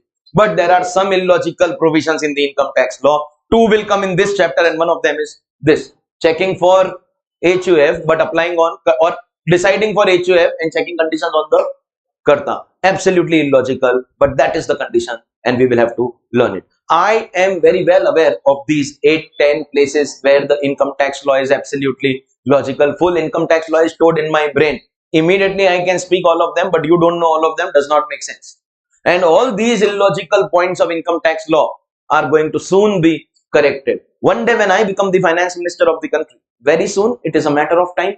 Talks are going on, announcement can come at any time, and don't worry, I will still complete your batch. And if finance minister is teaching income tax law, no other coaching class will actually have admissions. Because I'll purposely come and teach wrong sections, and next day I'll first wait for all the coaching class to finish tax ka syllabus. Then I'll change all the sections and start my batch. Kya hua? What? He's talking to someone else. Either unmute, okay. I am going to eliminate these mistakes of the income tax law, but as of now, the mistake continues to exist. And according to the mistake, क्या है ये bro? That we are deciding residential status of HUF but applying the condition on the karta. We will have to check this for the karta. Everyone is clear? So check control and management of HUF and then check the extra conditions of step number 2 on the karta. And that, ladies and gentlemen, is residential status for HUF. I told you, no, the remaining 6 together will not take that much time. And it is likely that you still have trust issues because I am only in my fourth lecture. Barabar, yes, you say you don't have brains, but yes, you have ekdam clear in your brain. Fourth lecture, you still have trust issues. I think you shouldn't. And by the way, I see you have attended all the lectures. So, क्यों trust? देखो, we are Gen Z. If we don't like, we will not go for the second lecture. Marwari तो sir वो early bird का payment किया है तो at least घर पे एसी चालू करो, उससे better come to the class and use the AC, save over there and use over here. Is that the logic? नहीं, Gen Z does not believe in all that. Don't like तो don't like, story over. Correct है ना? हाँ तो bro listen, you if you still have trust issues, slowly and gradually I will eliminate all those issues. The remaining 6 together will not take that much time. While individuals started in the last class and consumed today's half class, HUF is over. And by the way, before we get done with today's class, all the other assessees also will be over. How? We go to 3. Which 3? Third assessee. Here I will teach you residential status of firm. Firm will include LLP. In fact, here I will also teach you residential status of AOP BOI. I will also teach you residential status of local authority and artificial juridical person. 4 assessees I am merging. So after this only one is left, by the way. Which one? Which is the only assessee left after this? Company. Correct hai? I am doing 4 together. Dekho, actually what is happening, you know, in early bird it was discussed that we will be having 6 direct tax lectures. We are already in the 4th lecture and residential status does not seem to get over. Plus we also have to do Indian income, foreign income, and then we have to get done very soon because, you know, 1st July my other schedule in the other part of the city is starting. 3 months of a year I am not in this part of the city only. So what I am doing is I am doing 4 of them as a merge karke together, फटाफट भगा के finish the syllabus. Correct, no? Rush and finish. Huh? Nahin. In case you have those doubts, let me be clear, I am never in a hurry to finish syllabus. I am the most chilled out guy. No problem, sir. 6 lectures mein nahi hua to I will take a 7th lecture. Doesn't matter. Finishing your syllabus at the desired hour with you not understanding anything is of no sense. The reason why we are merging is the answer in all these cases is same. These 4 assessees will be classified into resident and non-resident. Resident will pay tax on global income, non-resident will pay tax on Indian income, and that's it, ladies and gentlemen, boys and girls. There is absolutely no further classification. There is absolutely, Vansh is not there, so I am saying it, absolutely no further breakup, no further classification, no further division. That's it, resident and non-resident. The division of ROR and RNOR exists only and only for 2 assessees, that is individual HUF. ROR or NOR ka classification, breakup, division is only for, come on, individual and HUF. The other assessees have no such division, classification, breakup. Are we clear on this? So only classification will be ROR or NOR. Once again, you have the common sense to understand these are artificial persons. So we cannot be actually checking physical presence. All we will check is your control and management, matlab place of decision making, and the possibilities are: possibility 1, wholly in India. Let me say it one more time. If I ask you also, I am insulting you because a 6-year-old will answer this. Yeah, resident. Control and management, wholly outside India, obviously non-resident, but control and management. Partly in India, partly outside India. Even if one decision, bro, is taken in India, this HUF will be considered as HUF. Sorry, my bad. This firm, this AOP, LLP, local authority will be considered as resident. Even if one decision is taken in India, it is going to be considered as resident. And global income will be taxable and no further classification. You know what? Is this same as step number 1 of HUF? What I could have actually done is here only written HUF, merge HUF also here, and then went to step 2 saying that this step 2 ROR or NOR is only for HUF. Because the only difference between HUF and these assessees is that HUF has this step number 2 and these assessees don't. Otherwise, the step number 1 of deciding resident non-resident is same in all these 5 cases. Individual is completely different. HUF I have segregated because HUF has step number 2, but these 4 cases there is no difference and therefore we have done them together. Company, again there is something different, so we have to do it separately, but no further step. Step number 1 is the only step, control and management, one decision in India and they will be declared as resident. Khatam, finished. And with this we come to the last assessee. Why 4 is last? Because out of 7 we have done 4 here.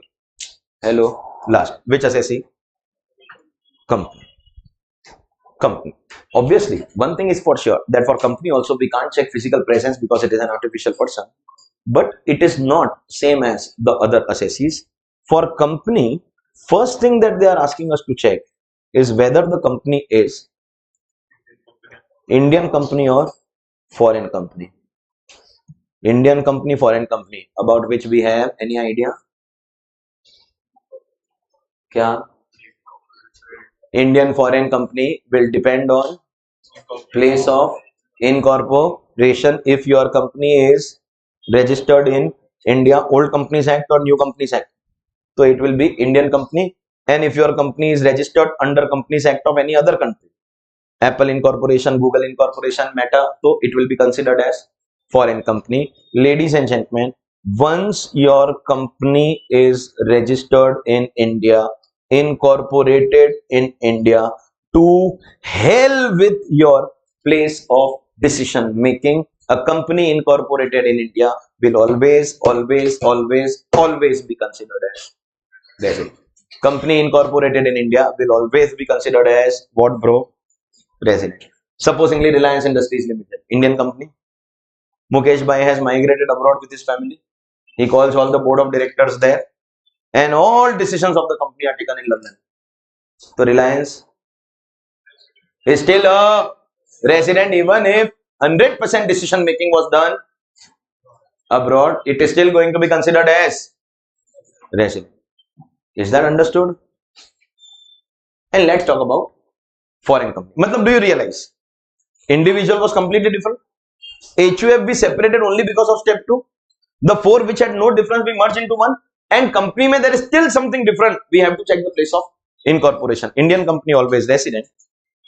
And for foreign company we will have to go and check its poem. If the poem is in India, poem, bro, not kavita, place. So what are you guessing? कुछ भी ऐसे हवा में you're guessing, कुछ तो होगा.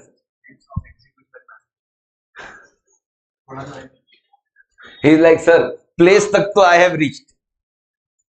Good try. Place of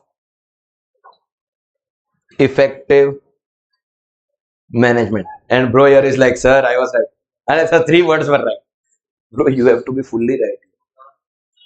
Place of effective management. If your poem is in India, so you will be declared as resident. That means if your poem outside India, poem stands for place of effective management. Sir, what do you mean by place of effective management? Poem that is place of effective management, is where your major managerial decisions are taken. The big decisions of the company are taken there. See, control and management can be any decision, small decision or big decisions. One decision also in India, all these organizations were declared as resident. But for companies, so Indian company we have already removed. Indian company ka answer is what? Always, always, always resident, irrespective of anything, irrespective of decision. So for foreign company, for foreign company, we have to actually go and check. Kya? We will check big decisions. Where is this company taking its big decisions? If the big decisions are taken in India and routine day-to-day decisions are taken outside India, that means poem is in India, you are a resident, pay tax on global income. And if the big decisions are taken outside India, but small day-to-day routine decisions are taken in India, then you will be having poem outside India and non-resident. Poem, place of effective management. What happened? Why are you so sad in life? Arey piche, what are you looking behind? I'm talking to you only. Again you're looking behind. Arey you. हाँ, assessing officer के आगे. हाँ, you. What happened? Why are you distracted? Management का short form I have written because if I write the full thing, तो it will go out of the frame. Place of, you were asking this only, no? क्या लिखा है? I could have become a doctor with my kind of handwriting. I know that. I'll explain. If your poem stands for place of effective management. If your poem is in India, then you are a resident. If your poem is outside India, you are non-resident. Poem stands for, full form is what? Place of effective management. And meaning is what? Big decisions, major decisions. We will go and check your big decisions. Do you realize the amount of controversy, debate, fight, litigation, legal term it will create? What do you mean by big decisions? What do you mean by big decision? What is a big decision? What is a small decision? एक minute, क्या बोल रहे हो? Which affects the what? बोलना. पूरा affect कर देगा. What do you mean by पूरा affect कर देगा? Supposingly you are pursuing CA. Is doing CA a big decision? And for that you purchase classmate का notebook ITC का. अरे for studying, that is also big decision because quality of book matters. If the quality of book is such that you are writing on one page and the images are coming on the next page, how do you decide what decision is big or not? You are using a black pen or a blue pen. Big decision or small decision? Big how? हाँ, in the recent CA Inter May 25 exam, one student wrote his answer papers in blue color का pen, and after exam, after all 6 papers he realized, and he made the mistake of actually calling and telling me, sir, gadbad ho gaya. I said, what happened? Sir, I wrote my answer papers in blue color ka ink. It was a boy. You have got no idea of the kind of words that I used over that phone call. It was only boys talk. Believe me, and not meant for minors. Because all that I said was you dash, beep, beep, beep. You have sense, you're giving, see which color pen you are using is a very big decision. How do you decide for companies? Pura company change ho jayega. Okay, I'll give you my example. See, in my house, all the big decisions I only take. I don't let anybody interfere. Okay, I am very authoritative in that sense. All big decisions I will take. Small routine day-to-day decisions I don't interfere. Day-to-day decisions like which school I should send my son, I don't interfere. Where to invest money, I don't interfere. Whether to buy gold or equity or SIP or mutual fund, these day-to-day routine decisions I don't interfere only. None of my business. You know, chote kaam mein I don't interfere. Big decisions I take. Who has to be the president of India? Who should be the prime minister of India? Rohit and Kohli should retire from one day also or continue playing. Ye bada decisions, everything I take. And I don't let anybody interfere in this decision. क्या बोल रहे हो? Movie अच्छी थी नहीं, क्या friends है, Which movie? कोई भी का No, whether to go for a movie or not to go for a movie, when to go for a movie, these small decisions I don't take. I only talk about macro stuff and I take only those decisions. Bro, you can never determine whether a particular decision is big or small. And all these foreign companies very well understood the litigation involved here, the fight involved here. You know, there will always be a constant fight between them and their officers. Officer will always say that the decisions in India are big. Why? Because officer wants you to become resident so that you pay tax on global income. And taxpayer, the assessee company will always say that, no sir, my foreign decisions are bigger decisions. Because company wants to become non-resident so that it has to pay tax only on Indian income. And these companies approached our government. The government, please give something specific, something clear. Otherwise, there will always be fight and nobody wants tax fights unnecessarily. Give us some clarity. So our government released a circular. Circular, you all understand? No? They say circular on poem. Our government released some checkpoints, 4-5 checkpoints. Our government said, check your total global turnover and how much of your global turnover is in India. How much of your profit worldwide, what percentage of that profit is in India? You have employees worldwide, what percentage of your employees are working in India? You have assets worldwide, what percentage of your assets are in India? You are having board meetings worldwide. Don't forget, this is a foreign company. So how many board meetings out of total board meetings have taken place in India? They laid down some checkpoints that if this much profit, this much turnover, this many employees, if this much of your overall global activity has taken place in India, we will consider it as poem. That is called poem ka circular. So all you have to do for practical purposes is go check those checkpoints, and if the conditions are fulfilled, poem is in India. If conditions not fulfilled, poem outside India. Is how they have become very, very specific in determining poem. Ye clear hai? Now the question is, sir, then do that circular with us? No, because it is not a part of the intermediate syllabus. And you all are the only people probably in the country who actually know that there is some circular also. Most CA students across the country only know big decision, small decision.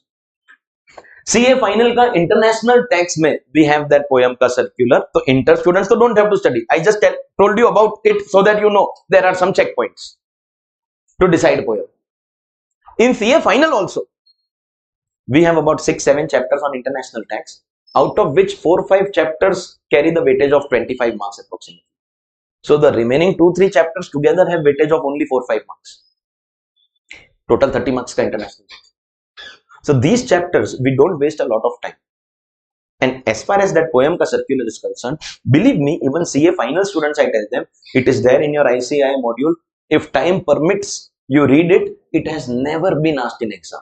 Never. The only people who have to read that circular are who? Supposingly, you become a chartered accountant and a foreign company is approaching you to do its tax compliances. So for that foreign company, you will have to check whether resident or non-resident is when you will have to go and read that circular. Otherwise, circular is absolutely irrelevant in inter as well as final exam. Just that you should have this clarity that on the basis of that circular, we can very well decide whether the poem is in India or outside India. We have a specific circular. General mein, big decision, small decision. As far as intermediate exam questions are concerned, they ask you like this: ABC Incorporation is a foreign company.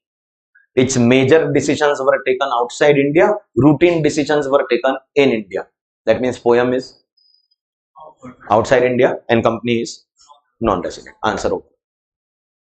Clear hai everyone? So Indian company always resident, and foreign company if poem is in India. Company will also be divided into resident and non-resident. There is no further classification. The classification of ordinary, not ordinary exists only and only for individual and HUL. Is that clear? Everyone, ladies and gentlemen, boys and girls, congratulations, badhai ho, abhinandan. That completes the first part of your second chapter, that is residential status. I repeat what I said earlier, the remaining 6 will totally not take the time that individual took alone. Please get over your trust issues. Why do I have to say it again and again? 15 years and 50,000 students. So you don't need to have any trust issue, and not just the quantity or the number of years. Attempt after attempt after attempt, marks in taxation are more than all India rank 1, 2, 3. In fact, you know what is an exemption? When you score 60 or above, so by chance, God forbid, when you don't pass any single paper, you have to give the full group again. But if in any paper you have 60 marks or more, then that paper you don't have to give again. ये नहीं पता था. Supposingly group 1 you have 3 papers, accounts में you have 39, law में you have 45, and tax में you have 75. Total कितना हुआ था? Total gain sir 80, 120, 159. That way आप देखोगे तो out of 300 your aggregate is also done. You know, however, this one paper you have not clear. When you don't clear one paper, you have to give the full group again, but not the paper in which you have 60 or above exemption. So when you will give your second attempt, you will have to give this paper and this paper. How will your marks be considered? Supposingly second attempt you get 40, you get 42 years, and this because you're not giving the paper, so marks will be taken from your exemption ka paper. Same as the previous time. You have to give only 2 papers because one paper you have something called exemption. Now we will take this total. Are you meeting the individual criteria of 40, and are you meeting the aggregate criteria of 50? So this group you have now cleared by getting this. Ye exemption ka marks are helping you to make your aggregate also, and helping you to make the aggregate in the next attempt. You don't have to give it again. Highest number of exemptions in tax, highest exemptions across the country are scored by my students, both at inter as well as final. Coaching classes who give service of all 8 subjects, all 6, now 6, earlier 8. They do felicitation of their rank holders or whatever. I conduct every year something called exemption party. Anybody who has scored an exemption will be felicitated. See, I am bothered with the marks scored in taxation. No, we conduct every year something called exemption party, because we have those many people scoring exemptions. समझा? तो please, trust issues घर पे. Where do you stay? So that branch was closer to you. Then why here? Timing, group. But I see lot of students from this batch without asking also they are coming over there. ऐसा मैं आग नहीं लगा रहा हूँ कि you can come over there or anything like that. But I have seen couple of students from this batch who are attending over there. If she finds out, she won't tell. ठीक है, don't bring me in this. Do whatever you want to. Okay. So whenever you go to Panchratna Opera House, go peacefully without any trust issues. The remaining 6 assessees hereby are over. We have had 3-4 minutes off topic discussion, फालतू discussion. That was your break. हाँ, अब देखो यार, 2 hours 45 minutes के class में, if you think you should have a break in 2 hours 45 minutes.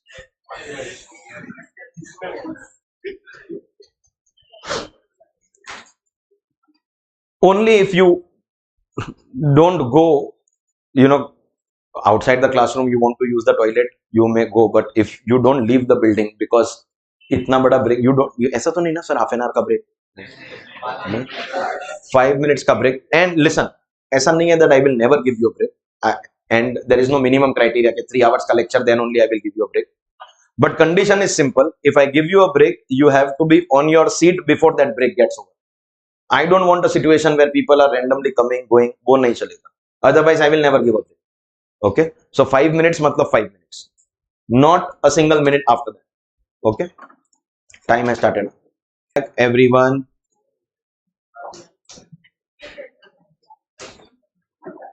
Hello. Okay. Let's go ahead. We are done with the first part of the chapter, that is residential status. Remember, we were doing the chapter to learn the meaning of 4 things. What 4 things, bro? Resident, non-resident, Indian income, foreign income. To learn these 4 things, we are doing the chapter, out of which we are now done with the meaning of resident and non-resident. Resident will pay tax on global income, non-resident will pay tax on Indian income. But now comes a question, sir, when I am earning income, which income will be considered as Indian income or foreign income? Which income will be Indian and which income will be foreign? How do you decide whether an income is Indian income? And don't react to this by what kind of a question is this? Sir, I earn in India, so Indian. No, bro. Then you're not understanding that income earning process. By the way, before I tell you about Indian income, let me tell you this. Indian income will be taxable for everyone. Matlab ROR, RNOR, NNR. And foreign income will be taxable for. It depends. If the foreign income is controlled from India, so it will be taxable for ROR and RNOR, but not taxable for. And if it is local foreign income, domestic foreign income, which has got no Indian connection, so that will be taxable only for ROR. And this is what I have been continuously telling you orally in the chapter. And I told you that don't have your trust issues, please. At an appropriate time, I will be doing it in writing. My explanation pattern is only everything that I explain. I also write it so that we have a record of everything that we have discussed in class.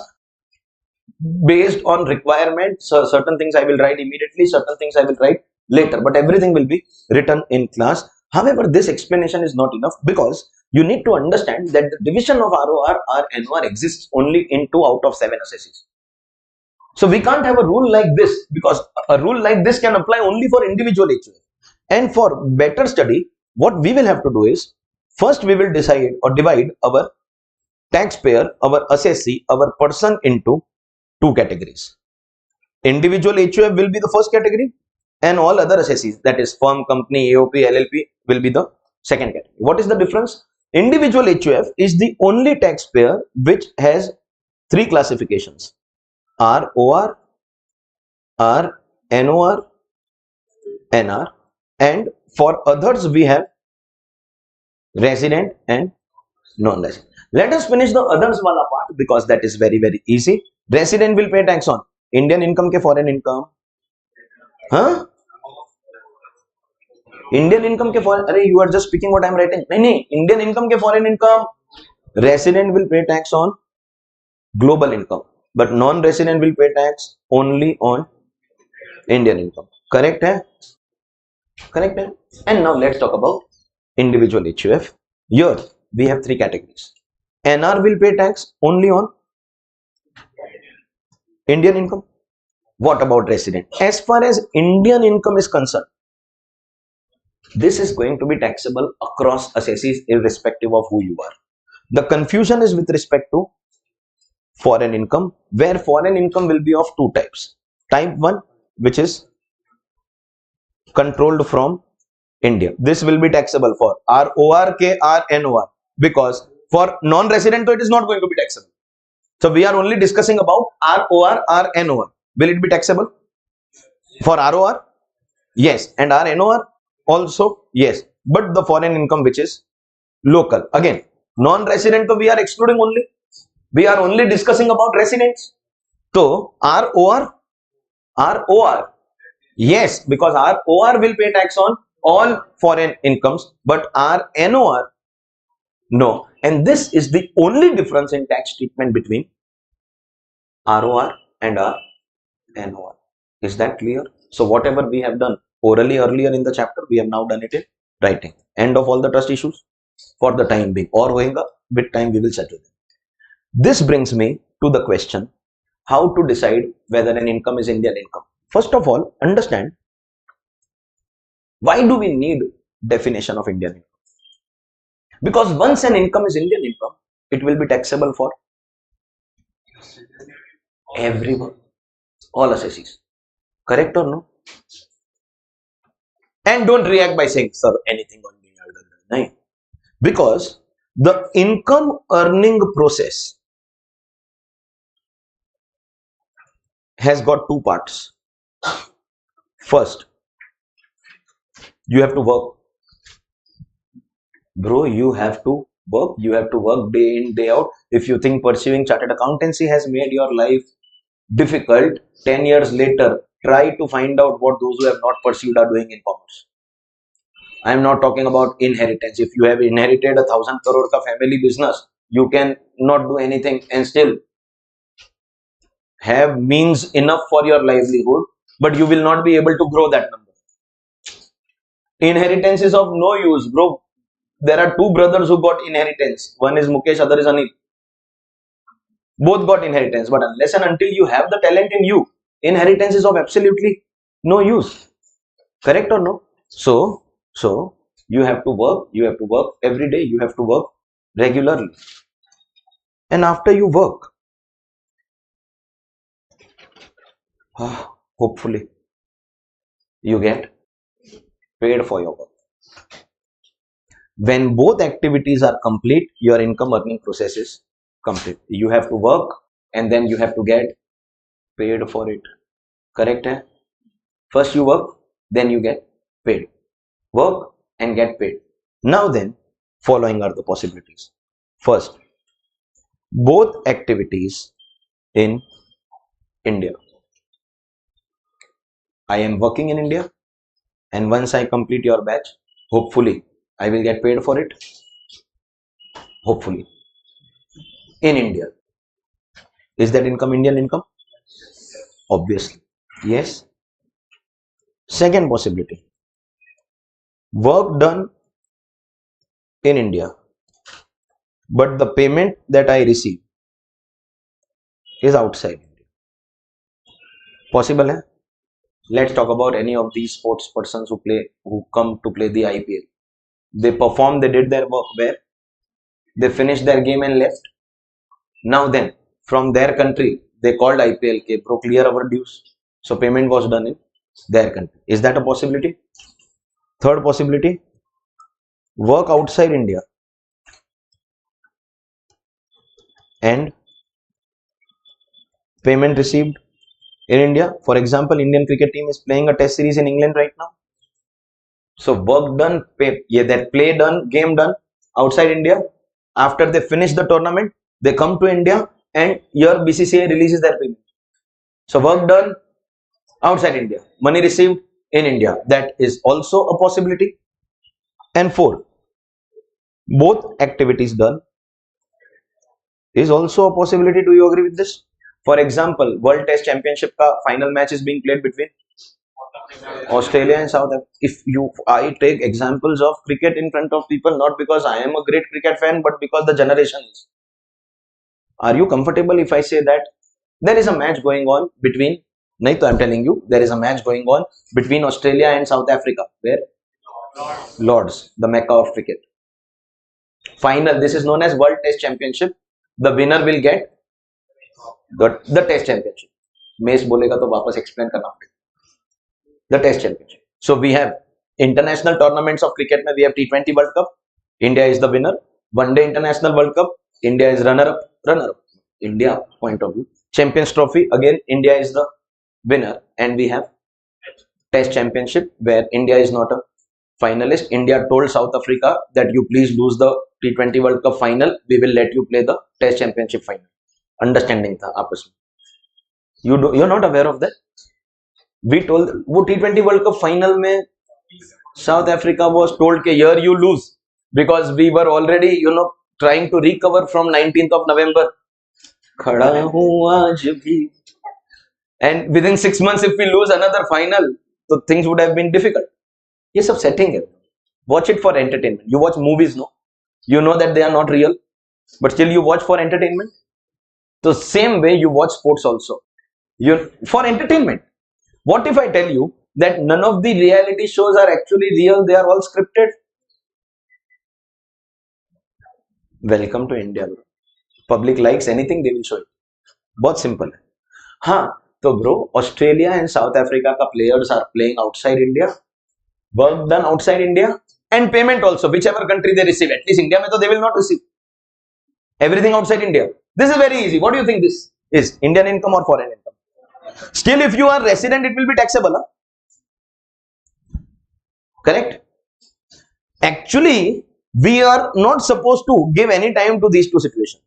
We have already answered them. If at all we are interested in, this is what we are interested. Something similar to where we started the chapter. Resident Indian income and non-resident foreign income, we were not interested. We were interested in resident foreign income, non-resident Indian income. And what was the answer in both cases? Taxable. Welcome to India. At the slightest possibility of legally levying taxes, welcome to India. Our government is not going to leave you or spare you, and therefore, very, very easy guess now.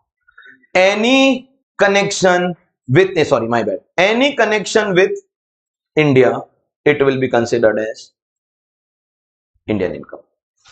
Means work in India, payment received outside India. Indian income. Work outside, payment received in India.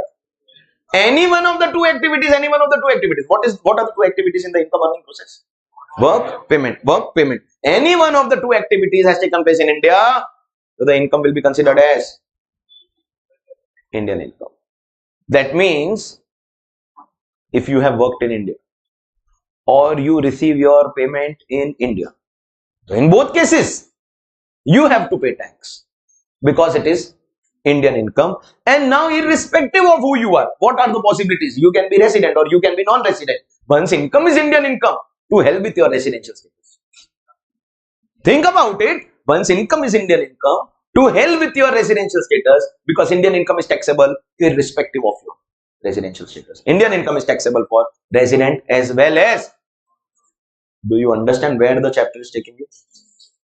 Now, I think someone at the beginning of, was it you? You had asked me कि यहाँ पे काम करके बाहर पैसा मिला or something like that. I remember someone sitting near that pillar. अच्छा, you had asked. क्या पूछा था आपने? If someone working for an agency outside India. Working for an agency outside India. Carry on. Umpire. They did some work, but they went out. They got paid there. They come here. They did their umpiring activity here, and then payment received outside India after going back to their home country. Provided the person like outside Indian country. But their work was done, their umpiring activity was done in India. What is that income? Indian income ke form. You have that answer now? I today told you that which lecture you will attend and which lecture you will bunk. You will forget, but I will remember. And I have taught batch sizes of 500, 600. Like Ahmedabad, I used to take lectures. That classroom was an auditorium. But usual tendency of students is that once they start attending physical classes, they choose one particular bench, one particular location in the classroom. Then almost all throughout the batch, you usually find them sitting at that same place. All throughout the batch. Usually. Okay. Once in a while, changes do take place. Prince, every lecturer is sitting at a different place. No, I remember names out. I like कि हाँ उस कोने में अरहम बैठता है उस कोने अभी संभव is changing इधर से इधर. It is difficult for me to remember names because I remember names as a direction wise. Tomorrow you come and sit anywhere else, then I will wonder who either there was someone called Faria here. I remember like that with direction saved in my brain. I remember who attended which lecture. If you want me to forget, you bunked a lecture, then you keep on changing your places. That's probably the only way in which I will forget. And one more thing, if someone is asking me a doubt about something which is an upcoming topic, so at that time it was not appropriate to answer, but I know that I have to answer. So unless and until I reach that part of my explanation where I am able to answer that doubt, I am more anxious than you. कि जितना जल्दी I reach this concept and I finish your doubt, तो हाँ, all backlog cleared. So are we sorted? Any one of the two activities of the income earning process is performed in India, whether work done or money received, any one of them done in India, so the income will be Indian income and will be taxable for everyone. Therefore, ladies and gentlemen, here we have the definition of Indian income. With what we have studied in the table here, we now have the definition of Indian income. First of all, if an income is Indian income, it will be taxable for everyone. But I must tell you one more thing. That while it is taxable for everyone, the target of this definition is RNOR and NR. Please understand, ROR is not the target. For ROR, I am not interested in definition of the income, whether Indian income or foreign income. Why? Because whatever be the answer, both activities done outside India. तो क्या हुआ? Foreign income still. So the definition of Indian income is actually relevant only to, and honestly speaking, only to non-residents. You know, because our NOR as a concept exists only in two assessees. So you know, maybe marginally it is relevant here, but the main place, but the main place where definition of Indian income is relevant is for non-resident. Do you understand? We are now learning the definition of Indian income. While Indian income conceptually is taxable for everyone, but the person who is going to be our target all throughout the meaning of Indian income, who is going to be the person whom I will imagine? Non-resident. RNOR also, but main target is non-resident, because RNOR exists only in two. If we talk about the larger part or larger perspective, the company mein, firm mein, AOP mein, we only have resident, non-resident. So who is our target? Non-resident. How does an income become Indian income? One way in which income will become Indian income is work done in India. If you have performed your task, your work in India, is the income Indian income? Work done in India? Or why? Because any one of the two conditions fulfilled, it will be considered as the payment that you have. Obviously, payment, you will be the receiver. Huh? Your client or customer or whoever you work for will make payment to you. So the payment received in India. Any one of the two activities takes place in India. Work done in India, payment outside was still Indian income. Payment received in India, work outside, still it is Indian income. Any one of the activities which we are clear, and that means any one of the two activities takes place in India, then non-resident also has to pay tax. I am not even discussing resident for you, because resident has to pay tax even if it happens outside, even if it is foreign income. But there is a third thing. Both to obviously, when we say any one, so both is obviously covered. We are not talking about the obvious. There is a third situation. There are some incomes where work done outside India, money received outside India, both activities done outside. So apparently there is no Indian connection, but these incomes will be deemed to be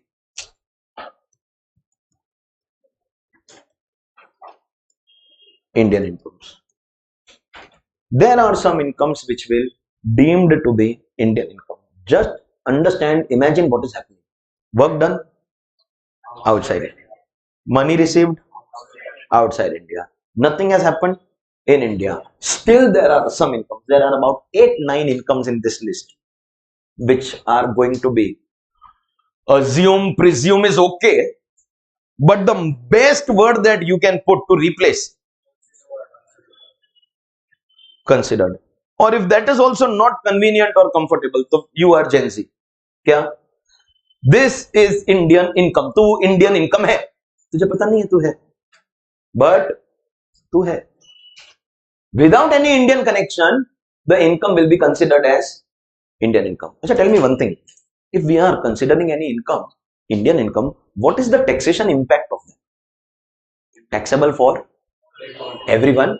Target being, because supposingly we were not deeming these incomes as Indian incomes and they are foreign incomes, so resident still has to pay tax. So basically what is happening? We are giving you a list of some 8-9 incomes which have no Indian connection. Still we will take tax on non-residents. Which have no Indian connection. Still we will take tax from non-residents by considering them, deeming them. That means the income is earned where? Outside India. Work done where? Outside India. Money received where? Outside India. No Indian connection. But can you believe this? These are Indian incomes. Therefore, you have to pay tax even if you are non-resident. All throughout, who is our target? This you will have to keep at the side of your brain. Then only you will understand the concept. At the side of your brain. What is the data? Kya? Sir, we are targeting non-residents. Whatever is this list is for non-resident, because for resident we don't require any such list. Ladies and gentlemen, the last list of the chapter, incomes which are deemed to be Indian incomes. They have no Indian connection, but still we are going to consider them as Indian incomes. And who is our target? Actually, RNOR also I can say, but he is not the big target because he exists only in individual HUF. So main target is non-resident. Ye clear hai? Now listen and understand. There are 9 points here, and these 9 points will mark end of your second chapter, residential status, because resident non-resident done, Indian income done, Indian income ka deeming ka list over, that means properly Indian income done, second chapter over, syllabus over. Check the charging section, 6 parts we had, out of 6, person done, PY done, AY done, residential status, scope of total income done, syllabus over. Only 2 things left, only 2. Which 2? Calculation of entity and calculation of tax. Bus. Only 2 things. Syllabus over. Last 9 points. Abhi kaisa hai कि I can always say that I will continue with these 9 points in the. I'm not saying that. I can say that I will continue with this list in the next class. But because this is almost the end of the week, next week ka timetable is still not out. So I don't know in the next week when my lectures are going to be scheduled. I have given my availability, but in that when it will be scheduled. Agar Monday ko lecture hai, then to no problem, because between Friday and Monday there isn't a very big gap. But if the lecture is scheduled a little later than this, so all throughout the week anxiety mein maroge that kya bol ke gaya ye in the last class. No Indian connection, work done outside India, money received, nothing has happened in, still we are saying that the income will be considered as, aisa bhi hota hai. And that anxiety, it depends karta hai how seriously you are taking the subject. That anxiety is going to kill you. So I'll do one thing, I will not do the point, I will not explain anything. In fact, next lecture I will write the first point. The first point say I will restart the next lecture. That profit on sale of an asset, which is, this is the data, bro, located in India. And today these are early days in your syllabus now, so I am calling it profit on sale of asset. There will be a time when I will actually give you the real name of this income. This is known as capital gains. Profit on sale of asset in our income tax law is classified under capital gain. Matlab you have had capital gains, that is profit on sale of asset. The asset is located where? In India. Matlab listen, detailed explanation next lecture mein I will be doing. I will be starting my next lecture with this. Only wo anxiety. Aila sir, nothing has happened in India, so how Indian income? Simple hai. Supposingly 2 non-residents meet in a foreign country, and one of them has any property, any asset. Mein property is an example. It can be shares, it can be anything. We have written asset. Example, immovable property. So A tells B, I have immovable property in Mumbai. Do you want to buy? B says, yes, I want to buy. B gives payment. Where? Outside India. They do the agreement where? Outside India. So one non-resident is selling an asset to another non-resident. Agreement done outside India. Payment received outside India. The transaction ka proposal to execution, everything has happened outside India. Nothing has happened in India. Then why is such an income deemed to be Indian income? Because the land where the asset is located is in India.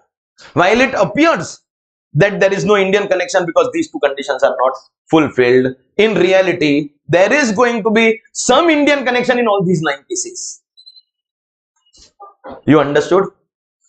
So that now till my next lecture you don't have this ye kya tha kya. Are we clear and sorted about this? Fantastic, ladies and gentlemen. We'll continue this in the next class.